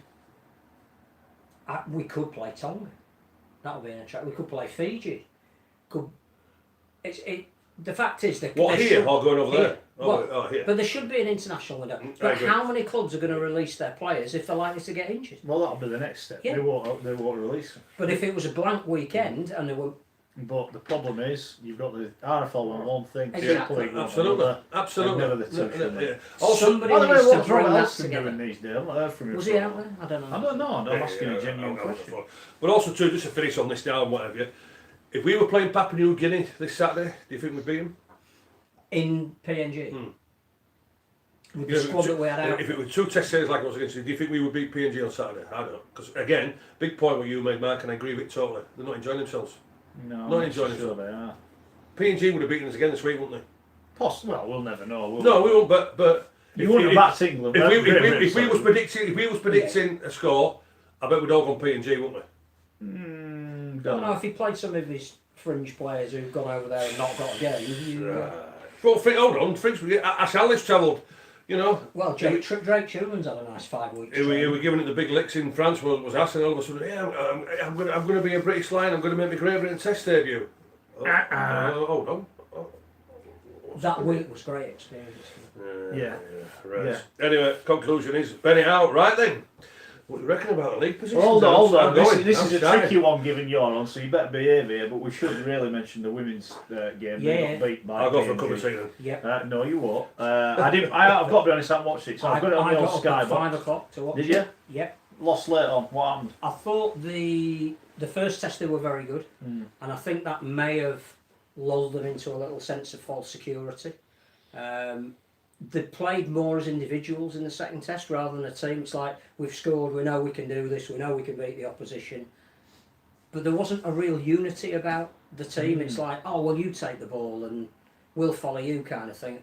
I think the great thing about the PNG women, which matched a bit of what we saw in the PNG men and certainly what we saw in the Tongan men, is that they can play at a higher intensity for longer. So whereas... Yeah, but that's not because they play in the NRL. So here is the thing. Because them women aren't playing in the NRL. No. Our women playing Super League. Where do these go? You know. But the Orchids stayed at it till they won it in the 79th minute. Yeah. And that's the first time that you thought, well, they're still in a game with 10 minutes to go. Now that's, again, more training together, more elite training together, playing on their home ground, passionate crowd behind. There were a lot of reasons why they stepped up. And actually, as results go, that was a fantastic result for women's rugby league. You know, Australia and New Zealand are going that way. England are sort of coming up behind them because we've just started to see the benefits of a Super League. To have nations like PNG coming on the coattails and being able to match it in their own land, I don't know if they could replicate that result over here in November. Probably not. But they've got a couple of players who can clearly play. Their captain was magnificent. Prop Elsie Albert just absolutely smashed any England player who came anywhere near her, went off, came back on, and her coming back on was the spark for them to win it late on. But England in the second test didn't play like England did in the first test. Okay. Well, a steep learning curve for them as well. You know. But in terms of, you know, they've been paid to play in the nines, they've been on a cultural tour to PNG, which women have never been on. But as an experience, drawing a series, they'll come back the better for that, clearly. I'm sure they will. The men, I'm not sure you can say the same about. But the women, you know, the social media I've seen of the women going to schools in PNG and all the interviews that they've done, we've been absolutely blown away by all of this. We've never experienced anything before. That will stand them in great stead. I think that the Women's World Cup is shaping up again, like the men's one, that we've got maybe, you know, more teams than we thought that can make a contribution, and that's what you want. Just quickly on the Men's World Cup, what of the USA? No. Should the USA have been in anywhere? Now, I know you're going to say level of results don't deserve to get in. I'm looking at the expansion of the game. I would have said if we were committed to having the World Cup in 2025 in America and Canada, or a combination or a part of it, as we originally set out to do. You know, this is rugby league, isn't it? We have a strategic plan, and then we ditch it. Just because one guy doesn't have the finance and turned out to be not the guy he said he would be, we say, oh, well, can't have it then. If the World Cup was going there and we've got 6 or 7 or 8 years to build up to that World Cup, then yes, you find a way of saying perhaps we have an extra qualifying position for the Americas and one less for the Pacific, but we don't do it that way. And I watched the game, and the Cooks clearly deserved to win it. Yeah, I'm not disputing America from that point. again, and the American domestic game has gone backwards. There aren't enough quality players playing in the American team at the moment that could win that game against a young and enthusiastic Cooks side. They had a couple of players who were, Alex Glenn, just come off a season with Brisbane. He's far more experienced than anybody that could have been put. Right. So, what do you want? This question that we ask ourselves every week on here, and we have done for nearly 5 years, is what do we want the game to look like? If America and Canada is going to be important to the sport, and Sonny Bill has shown that it can be, and what the Wolfpack are doing, and maybe some work that's being done on the ground in places like California and Texas, somebody's got to bring all that together. Because I'm looking at teams in the Rugby Union World Cup, like Georgia and Russia, that used to get beat by 100 every time they played. They didn't this World Cup, did they? You know, and they have grown and grown. I'm just wondering if that's something we've missed. Yes. You know, is that something that we should... But we don't have a strategy, do we? Well, there you go. We don't have a strategy for Who's in charge of the international game? Oh, yeah, we'll move on. I was going to ask you about that, because obviously we've missed you for the last 3 weeks. Well, about that much. Thanks. But a little bit. Watch your fingers there, Gary. So you haven't been able to give us the benefit of how you see the Bradford situation rolling. Now, without actually getting into maybe some of the detail we've already covered in previous weeks, what does it seem like from the outside, but as a Bradford fan, to the fact that the big announcement this week was that Adam Fogarty is a major shareholder, who happens to be the minder of. Yeah, well, everywhere Adam Fogarty is, Nigel's there. We all know that, don't we? You know, look. Is there a conflict of interest? Oh, of course there is. Yeah, but you've got to be careful what I say. Did you see my tweet about Jeremy Corbyn? I did. Have you seen how many retweets he's had? So I want to be careful here. I'm not. I'll show you after. He said like 4,500 likes and about 1,500 retweets. I'm just getting hammered. It's like, I only made an observation. So I'm going to make an observation. It was to do with broadband, so you wouldn't have understood it anyway. Yeah. I don't want to react to all. Don't worry about that. You didn't get as many as I did. I'm going to make an observation, right? Have we all known for years Nigel was behind Bradford or had a hand in it? Yeah, I think we suspected that's the case. I think I'd probably gone on record and said that. You know, clearly there was things. I've been his guest many times at Bradford Bulls. You have, yeah, exactly. Many times. Why did Nigel have a box at Bradford? And the hospitality's always been spot on. Yeah, well, it will be. But seriously, that aside, Nigel was ousted at the RFL, right? And as I said at the time, right, Nigel, in my opinion, if it was deemed he'd done anything wrong or wasn't doing his job properly, should have been sacked. Not paid off, he should have been sacked, right? Now, the people that got rid of him, for whatever reason they got rid of him, they chose to pay him off. So Nigel's walked away. That to me... Why did they pay him off when they... That to me, I won't say it condones everything that's happened before, but it says, well, we're happy to let you go. So you go. So from my point of view, all these people are, what's he done, what's happened there, go back, he must have done this for that reason. Well, yeah, probably did, but you should have done something about it then. You've paid him off. You can't bring him back and say, we're going to sack you, want his money back. They've paid him off, so he's walked away. I was told 5 years ago, Nigel's plan, from someone who works at AFL, Nigel's plan is to own the Bradford Bulls. That's what he wants to do when he retires, and that's exactly what's going to happen. He'll retire at the International Federation, and he'll own the Bradford Bulls, right? Should he be allowed to own it now? Well, technically he doesn't, because all his mates have got shares in it. Some of the shareholders' names are quite interesting, and makes you wonder why they would be given that position. That's by the by. But all these people clamouring, right? It's, in my opinion, from an RFL point of view, I'm not sure what they can do now. It's gone that far, and I almost think he's put his head above the parapet now. He's confirmed what everyone suspected to be true, right? What are we going to do about it? It's almost like, well, here I am, hey, we're me all along. Well, what are you going to do about it? What can you do? You cannot do anything about it. You can have an investigation on two fronts, I think. One is the people who were chosen to run the club. Who did the choosing and why were those parties chosen? Well, that is something that I still think is worthy of investigation. Well, I'd agree with that, but that doesn't fall on Nigel, though, does it? That falls on the people after. It did for some of them. He was in charge when some of the decline started 7 years ago. He was in charge. Okay.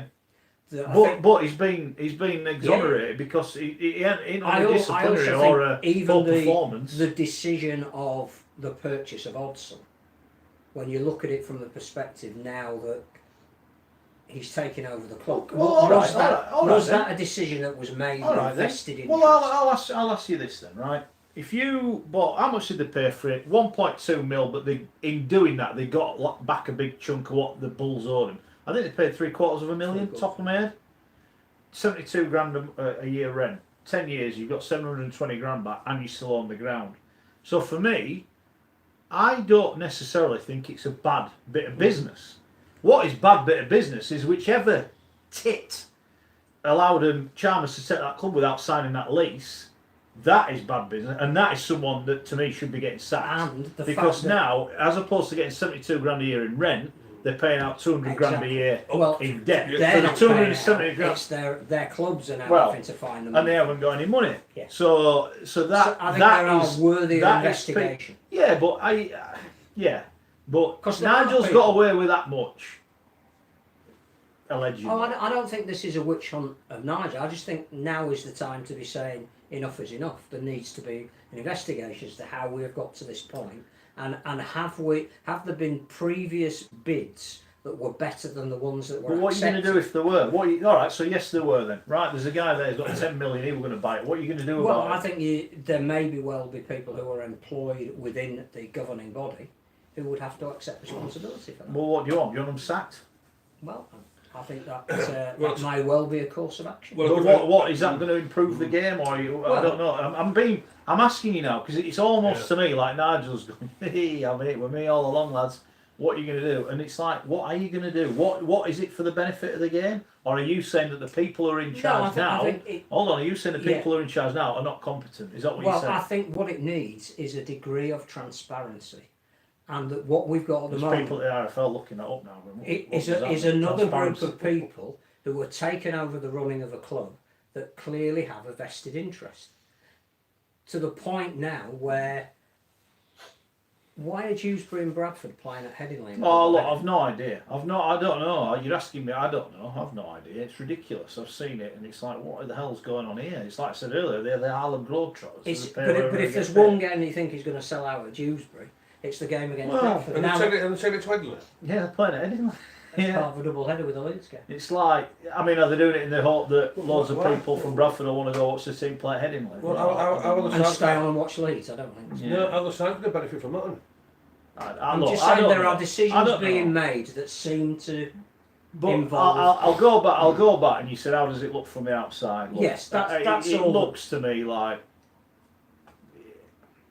I can't say Nigel's got away with it, because legally, no one's proved that anything's happened that he's done wrong. So has anybody looked? It's never been challenged, has it? Again, it's that word challenge, I think people have looked, but whether they've got to the bottom of it. But you asked me now, and I said former Bradford fan, because I stopped supporting Bradford when they went bust.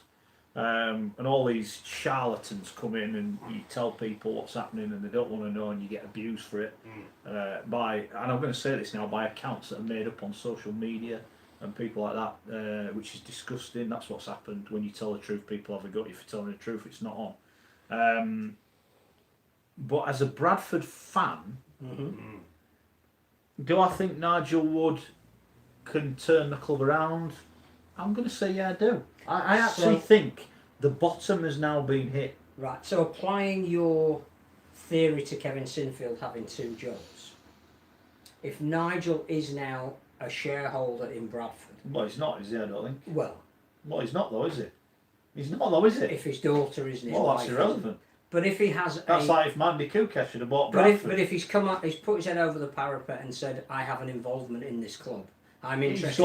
I think his words were he's got an interest in it doing well, not a financial. Should he still be the chief executive of the international federation? No, I don't think he will be. No, but he's legally, his name's not on the thing, is it? Adam Foggett is the man in charge. Yeah, it's like the old, everyone wanted Mandy Kukash to buy Bradford. You don't think, so Marwan wouldn't have had all to do with it. Don't do me a favour. Yeah? You can't, look, he's got it, you can't do anything about it. Do we all think he'll have a say in what's happening? Of course he will. He's putting his money or his family's money in. He's going to have a say in it. But legally, if his name's not on the thing, not to do with him, is it? You can't do about it. You can't. And this is why I don't get all it. I got all the uproar before, and part of me was leading. You know, I mean, we were the ones on Radio Yorkshire who brought the news that Mark Green was going to put the club in administration. I've had people threatening me about, I've had all that. And we've told everyone what happened. We've voiced our concern. No one ever listens. No one's ever watched. So why now? Someone's got to draw a line under this, right? Well, one of the issues is they're not in Bradford. Well, of course it is. How is of that? Course. Well, again, but that comes down to whichever idiot at the RFL did not make Chalmers sign that thing. And if he just said, I'm not signing it, so I'll tell you what, mate, you're not having the club. And then we find out, well, why is he? And as I've said all along, and I've been consistent on this, why would you come half the way around the world to lose 10 grand a week? And it's more than 10 grand a week. So why would you do it? Those are the questions I get that need still need asking, to be answered. but those are not going to be asked to Nigel Wood. They're going to be asked to Ralph Rimmer. Because I remember when we went to that media briefing, and Nigel couldn't have been any clearer. We were in there, right, lads, turn your microphone. We're going to have a chat now. Bradford's Ralph's baby. This is Ralph. It's sit on me, Ralph. Here, you sit here, Ralph. You answer these questions about Bradford. That's what it was like. But he couldn't have made it any more obvious. It's not to do with me. Oh no, this is Ralph. That's Ralph. Ralph will tell you. Ralph, say this. That's what it was. That's what it was like. Do the RFL? I know they know about that. It's a silly question about about the fit and proper purpose situation. Because I know occasionally the guy who took over there and whatever. You know what I mean? It partly goes back to Omar Khan was backed up. His referee basically was a local councillor, Jerry Sutcliffe. MP. Who'd been the Minister of Sport. Yeah, exactly. Oh, he's my mate. I've never heard from him since Jerry Sutcliffe. Yeah, he soon disappeared. Typical politician there. So look, there's a lot of mistakes being made. I still think there is a need for serious questions to be asked. Whether that should be an official independent inquiry, again, I'm not sure how far down the line that goes, but I think it goes back to the fact that there are some people in very senior positions currently. I'll ask you a question. Right? It relates to this. It relates to the England. That need to be investigated. It relates to Great Britain. It relates to the way the competition's run. Are the RFL fit for purpose? Yes or no? And I think an inquiry would, with the right people, would get the answer to your question. Yeah. And that all of this is part of that debate. I think we mentioned it over the last couple of weeks that I was slightly disappointed in Simon Johnson's initial reaction, which was there's nothing to see here. Well, you mentioned that word transparency. When he got the job, his statement says transparent. Yeah. Bull. Well, absolute bull. The one way to make it transparent is to look at all of this. Using words, we will try to be more transparent. Try, Mike. I try not to eat all them biscuits, but I didn't do right well. All of this falls under the banner of where are we going? Well, and there you go. If we knew where we were going, who do we want to lead us to where we're going? But it's like this again. What it is a job for the boys. It's a job for the boys. That's what it is. You're talking about fit for purpose. No, we're not fit for purpose. It's a job for the boys. Well, we go back. We got invited to the. Sorry to bore the listeners, but we are privy to stuff and we get told stuff and we go to meetings and what blah blah blah. We got invited to that do by Ralph. I'm going to have all these media briefings when I get the job. Well, how do we know you're going to get the job? It was like a party political thing. All the people that were there, it was like a political rally. All the people that were there, all his colleagues at the RFL backslapping him. He got that job. What happened? So you going about that then? So all right then, make it clear who got interviewed, how did they interview? Ask the people who were interviewed, would you mind us going public? Did they even get interviewed? I don't think they did they?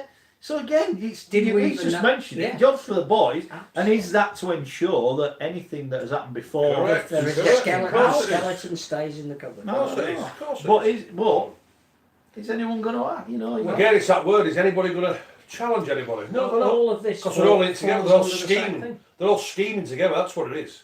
I think the fixtures are out now for Championship and League One. Yes. What do we think about? There's only one Easter fixture now in the Super League. There's only one Easter fixture in League One. There's still the two in the Championship where the players are part-time, and if there is a welfare issue, which is what we were told was the reason why we were dropping one of the fixtures in Super League, how can it be right for the Championship to play two fixtures? And if they only played one, there is now a window on Easter Monday when Super League isn't being played to have a real focus on the Championship. Have we missed an opportunity there? Some of the teams are now playing on the following Wednesday. Featherstone are flying to Toulouse on a Wednesday. Yeah, very nice city, Toulouse. Have we missed something there? Again, why is there 14 teams in the Championship? I'm not sure about that. I'm not sure. Was that to keep Bradford up? I don't know. There's that much crap going on there. I can't remember. But there are 14 teams, so they play too many games anyway, which is a problem for me straight away. Are they out special measures yet, Bradford? Have they come out of it? Yeah. So that's straight away an issue for me. But again, the issue is, and this is where the split I don't think has been properly thought through, is that Super League and the RFL are two different entities fighting for two different things, really, even though their goal should be the same. But can you claim the welfare card in general? No. If, Well, I'll tell you what, where's the players union in this? Why are they not stepping in? Why are they not saying we're going to go on strike? If we want one game, we're going on strike. Players union. Well, exactly. We've now got a separate golden point now in the championship. Now, whether it's a good idea or a bad idea, can we as a sport afford to have a different version of golden? Yeah, and again, this comes to a point I was going to make, is that when they got rid of Nigel, right, and there was a reason they got rid of Nigel. They felt he wasn't running the sport probably in the interest of Super League clubs. Yeah. Run it for everyone rather than for the select few, if you like. Who were bringing in the money was their argument. Yeah. So they got rid of thing. But for me, the collective strength is all the clubs together, because we've seen in the Sky coverage at the end of the season with a Sunday night championship game seem to get really good viewing figures. And this is where I've got a criticism of Robert Elston in general. Has he been to Sky and said, look, Sky, we need your money. You know we need your money. So we want that money. What do we need to do? What do you want from us? And I think it's all Super League. We want this, we want that, we want this, we want that. Are they going to them and saying, what do you want? And they go, well, actually, what we need is we need a game Wednesday. We need one on Wednesday. That's going to go down well. We need one on Thursday, one on Friday, maybe one on Saturday and one on Sunday night. And they go, all right, bear with us then. And you go back and you say to the championship clubs, right, lads, what it is, we need games on this. So what we'll do is if you play these games, we'll give you some of the money. How does that sound? And that's what they should be doing. Well, you say Wednesday night might be a women's Super League game. Yeah, but whatever. that's administered by the RFL. Well, Thursday will be a Super League game. We'll take care of that. Yeah. Saturday afternoon we'll have Castellan. Oh, we don't have a television deal for Castellan anymore. Well, how do we get a television deal? So at the very least we can get the pictures. Yeah. And Sunday will be a championship game. Yeah, exactly. But have they had that conversation? And they won't do that. You can't. And we go back. We made the point earlier. We compared it to the darts. Barry Hearn looks at the TV schedule and goes, "No, there's no football." Right, lads, we're having a competition here. This guy's going to give us 100 grand. 100 grand to win. Are you in? Yeah, we'll all turn up. Oh, it's on telly for a week. Great. That's what we should be doing. We should be highlighting bits in the calendar. In Sky, saying, Sky, when have you got? Oh, good. Murder this week. Look, right, we're going to have a week. I remember the championship did it, and they did like something in football, and it was like 10 in 10. There's going to be a championship game on every day for 10 days. Why are we not doing things like that? And say, look, bite the bullet. You want the money, and this is where it bugs me with people. Oh, I hate Thursday night games. Bad for fans. Right, well, don't take the money then. Go play part-time in the championship. Don't take your Super League money. You're quite welcome. You play Sunday afternoon every week, no problem. 3:30 if you want, if you treat yourselves. Sky pay the money, you've got to dance to their tune. And I think as Super League, we need to be saying to them, what do you want? What do we need to do? And look, it might have happened. I don't think it has. And that's where I think they need to get sorted out. And I think they all need to come together. Well, this is and then if they come together, then you might get rid of some of the deadwood for people that, with the best will in the world, they're not worthy of their jobs. And this as well goes back to Golden Point. Yeah. Because to me, again, you either bring in Golden Point and it's the same Golden Point. So you have a game on Thursday and you go, oh, it's Super League, it's Golden Point, oh, the winner gets everything, and then there's a game on Sunday and you go, oh, different rules. What do you mean? It's the same sport. How can you have different rules? Bring in Golden Point for the championship if you think it's worked in Super League, but don't bring in a different Golden Point. Exactly. I agree with that. It's laughable, isn't it? Laughable. It is. It's like, it's another gimmick. We love that word, but it's a gimmick. But the RFL are doing it because Super League haven't done it. It's like, we can do this. Try and get one over on them or make it more exciting. So we can. It's laughable. You can hear our video ref because they won't put theirs. Just get together. When I saw this morning League Express, I thought, what's this? And it's actually the word we use there, a gimmick. It is. That's all it is. What's the point? You get a point if you draw the north, and then you go play an extra 10 minutes. Well, it's a joke. Yeah. A joke. Absolute gimmick. It is. I agree. It is. So yes. Right, you've got 10 minutes, legend, to offend as many people as you can. with your Super Right, League then. predictions. Right, hold on then. The league table. The league Hold table. I'm on, going early. I'm hold going on, early. hold So on. let's say I'm going early. Yeah. I know there are some teams that are playing through the winter. I know that there are some representative teams, but I think the season effectively ended at 11:30 on Saturday night when the Cook Islands beat America. I think Yes. the 2019 Yeah. season effectively finished. So we're 48 hours. We haven't even been 48 hours. We haven't even been 48. We possibly won't be here till next season. So this is Maybe. You are now going to upset. Right, what we need to do, right? It's called is preparation. what we need to do is we need to break this down because I don't want you to just go all in and annoy people. So what I want you to do, have you written down you want a 12? Well, yeah, I'm here. Right, I'm ready. okay. I'm ready. I don't want to hear your top 5. No, I'm and I gonna go don't want to bottom. hear your bottom. No, I don't want to hear the bottom. We'll start with the ones in the middle, and We're going to miss out.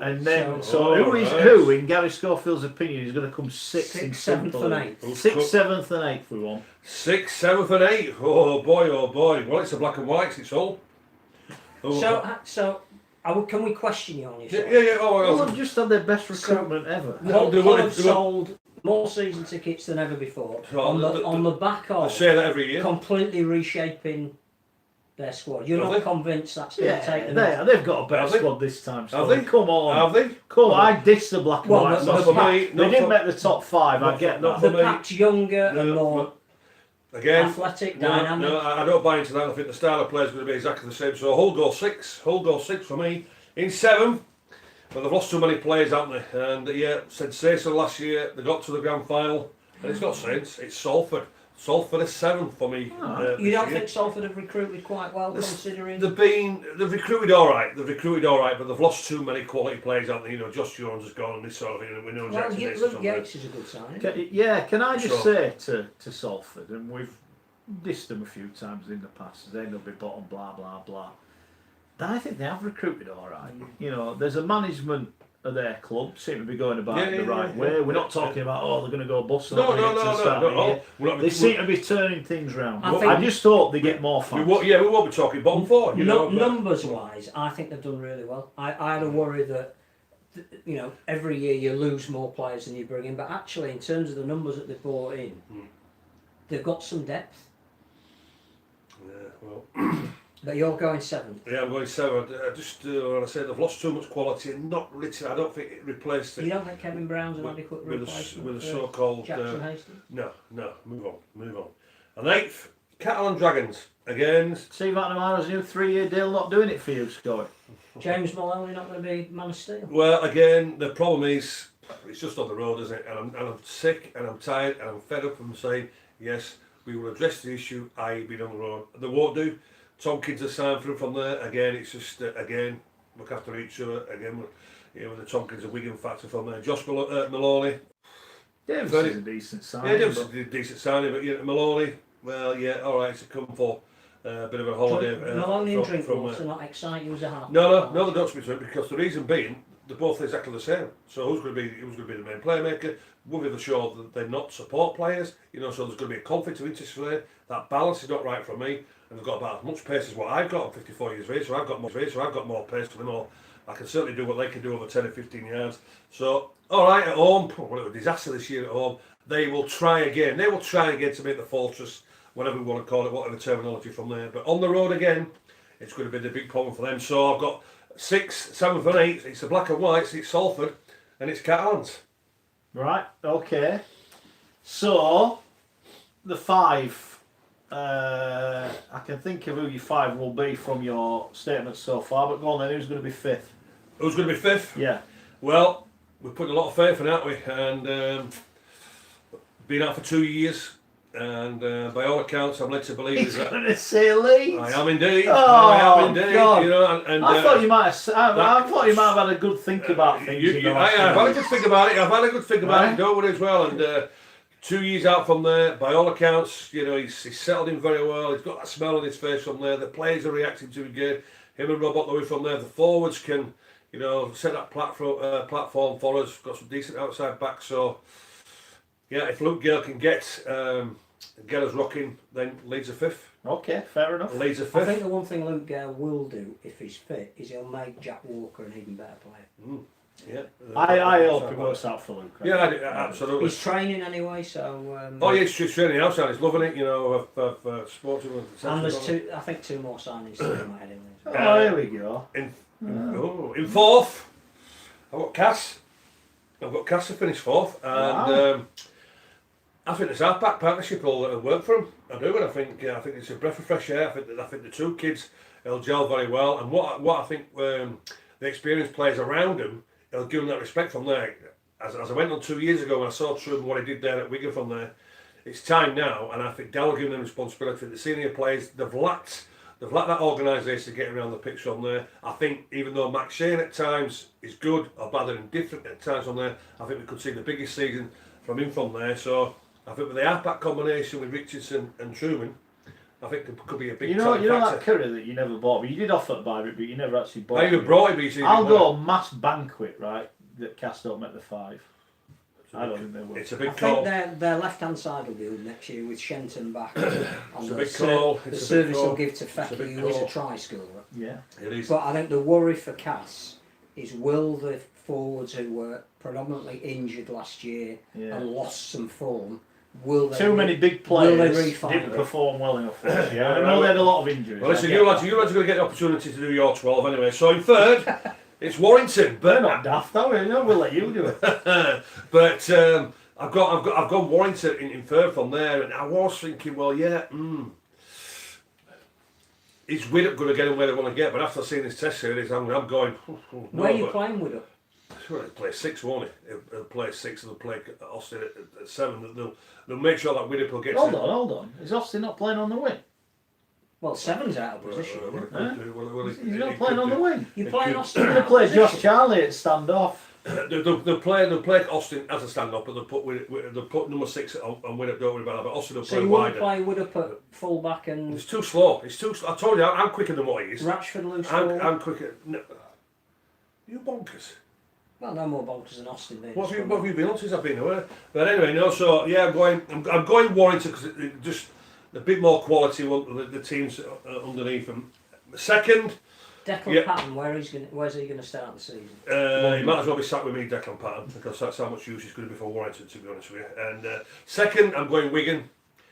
Jackson Hastings, he's going to be the big set. But there's going to be loads of pressure on him because the expectation, what he's produced from there. But I would imagine Adrian will allow himself being a half-back. He's going to let him express himself. Something, as we know, hasn't happened over the last 4 or 5 weeks, even though his coach Ian Watson was out there on the tour. So he'll make a big, massive difference, I would say, Jackson Hastings, where we know it's a poor start for Wigan last year.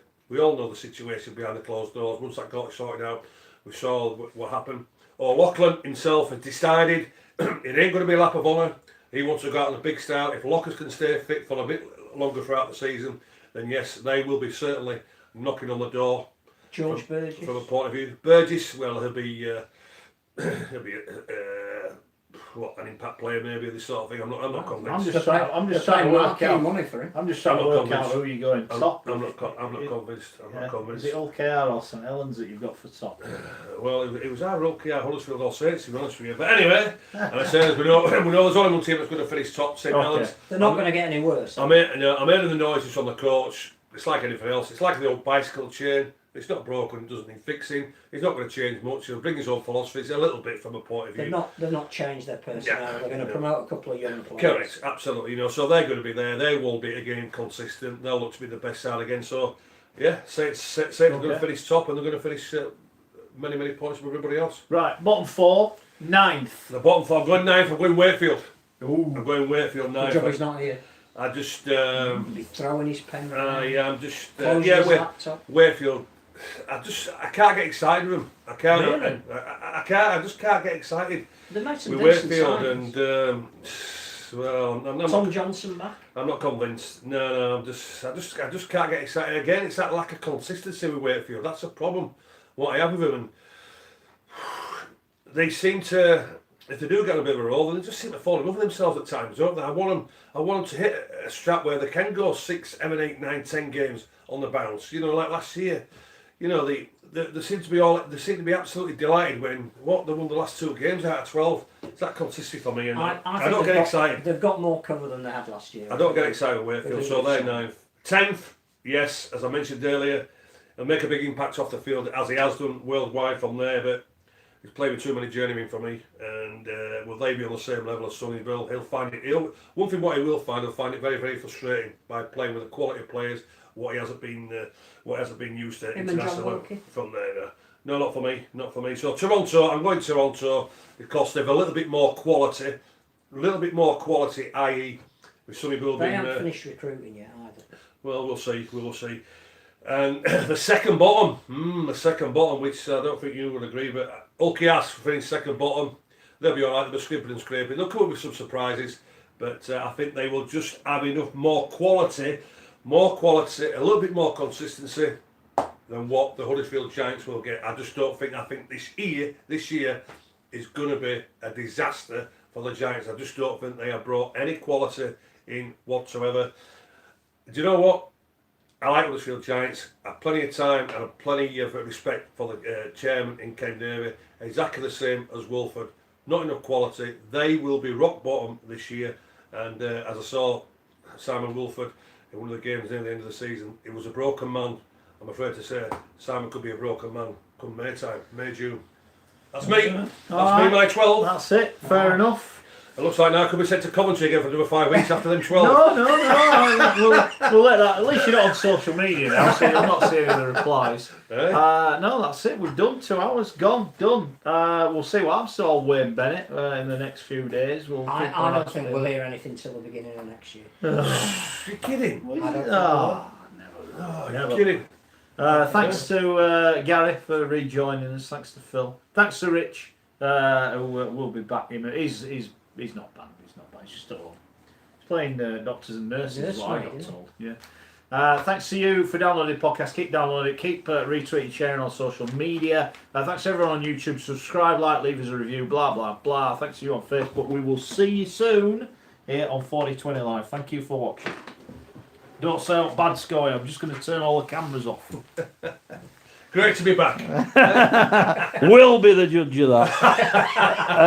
All right, hold on. I don't know how to turn it off. See what the ratings are. I'll stop. I'm stopping that one first. I don't know which one that is. I think that is Facebook. I don't know how to stop this one on YouTube. Throw it out the window. Oh yes, I want to.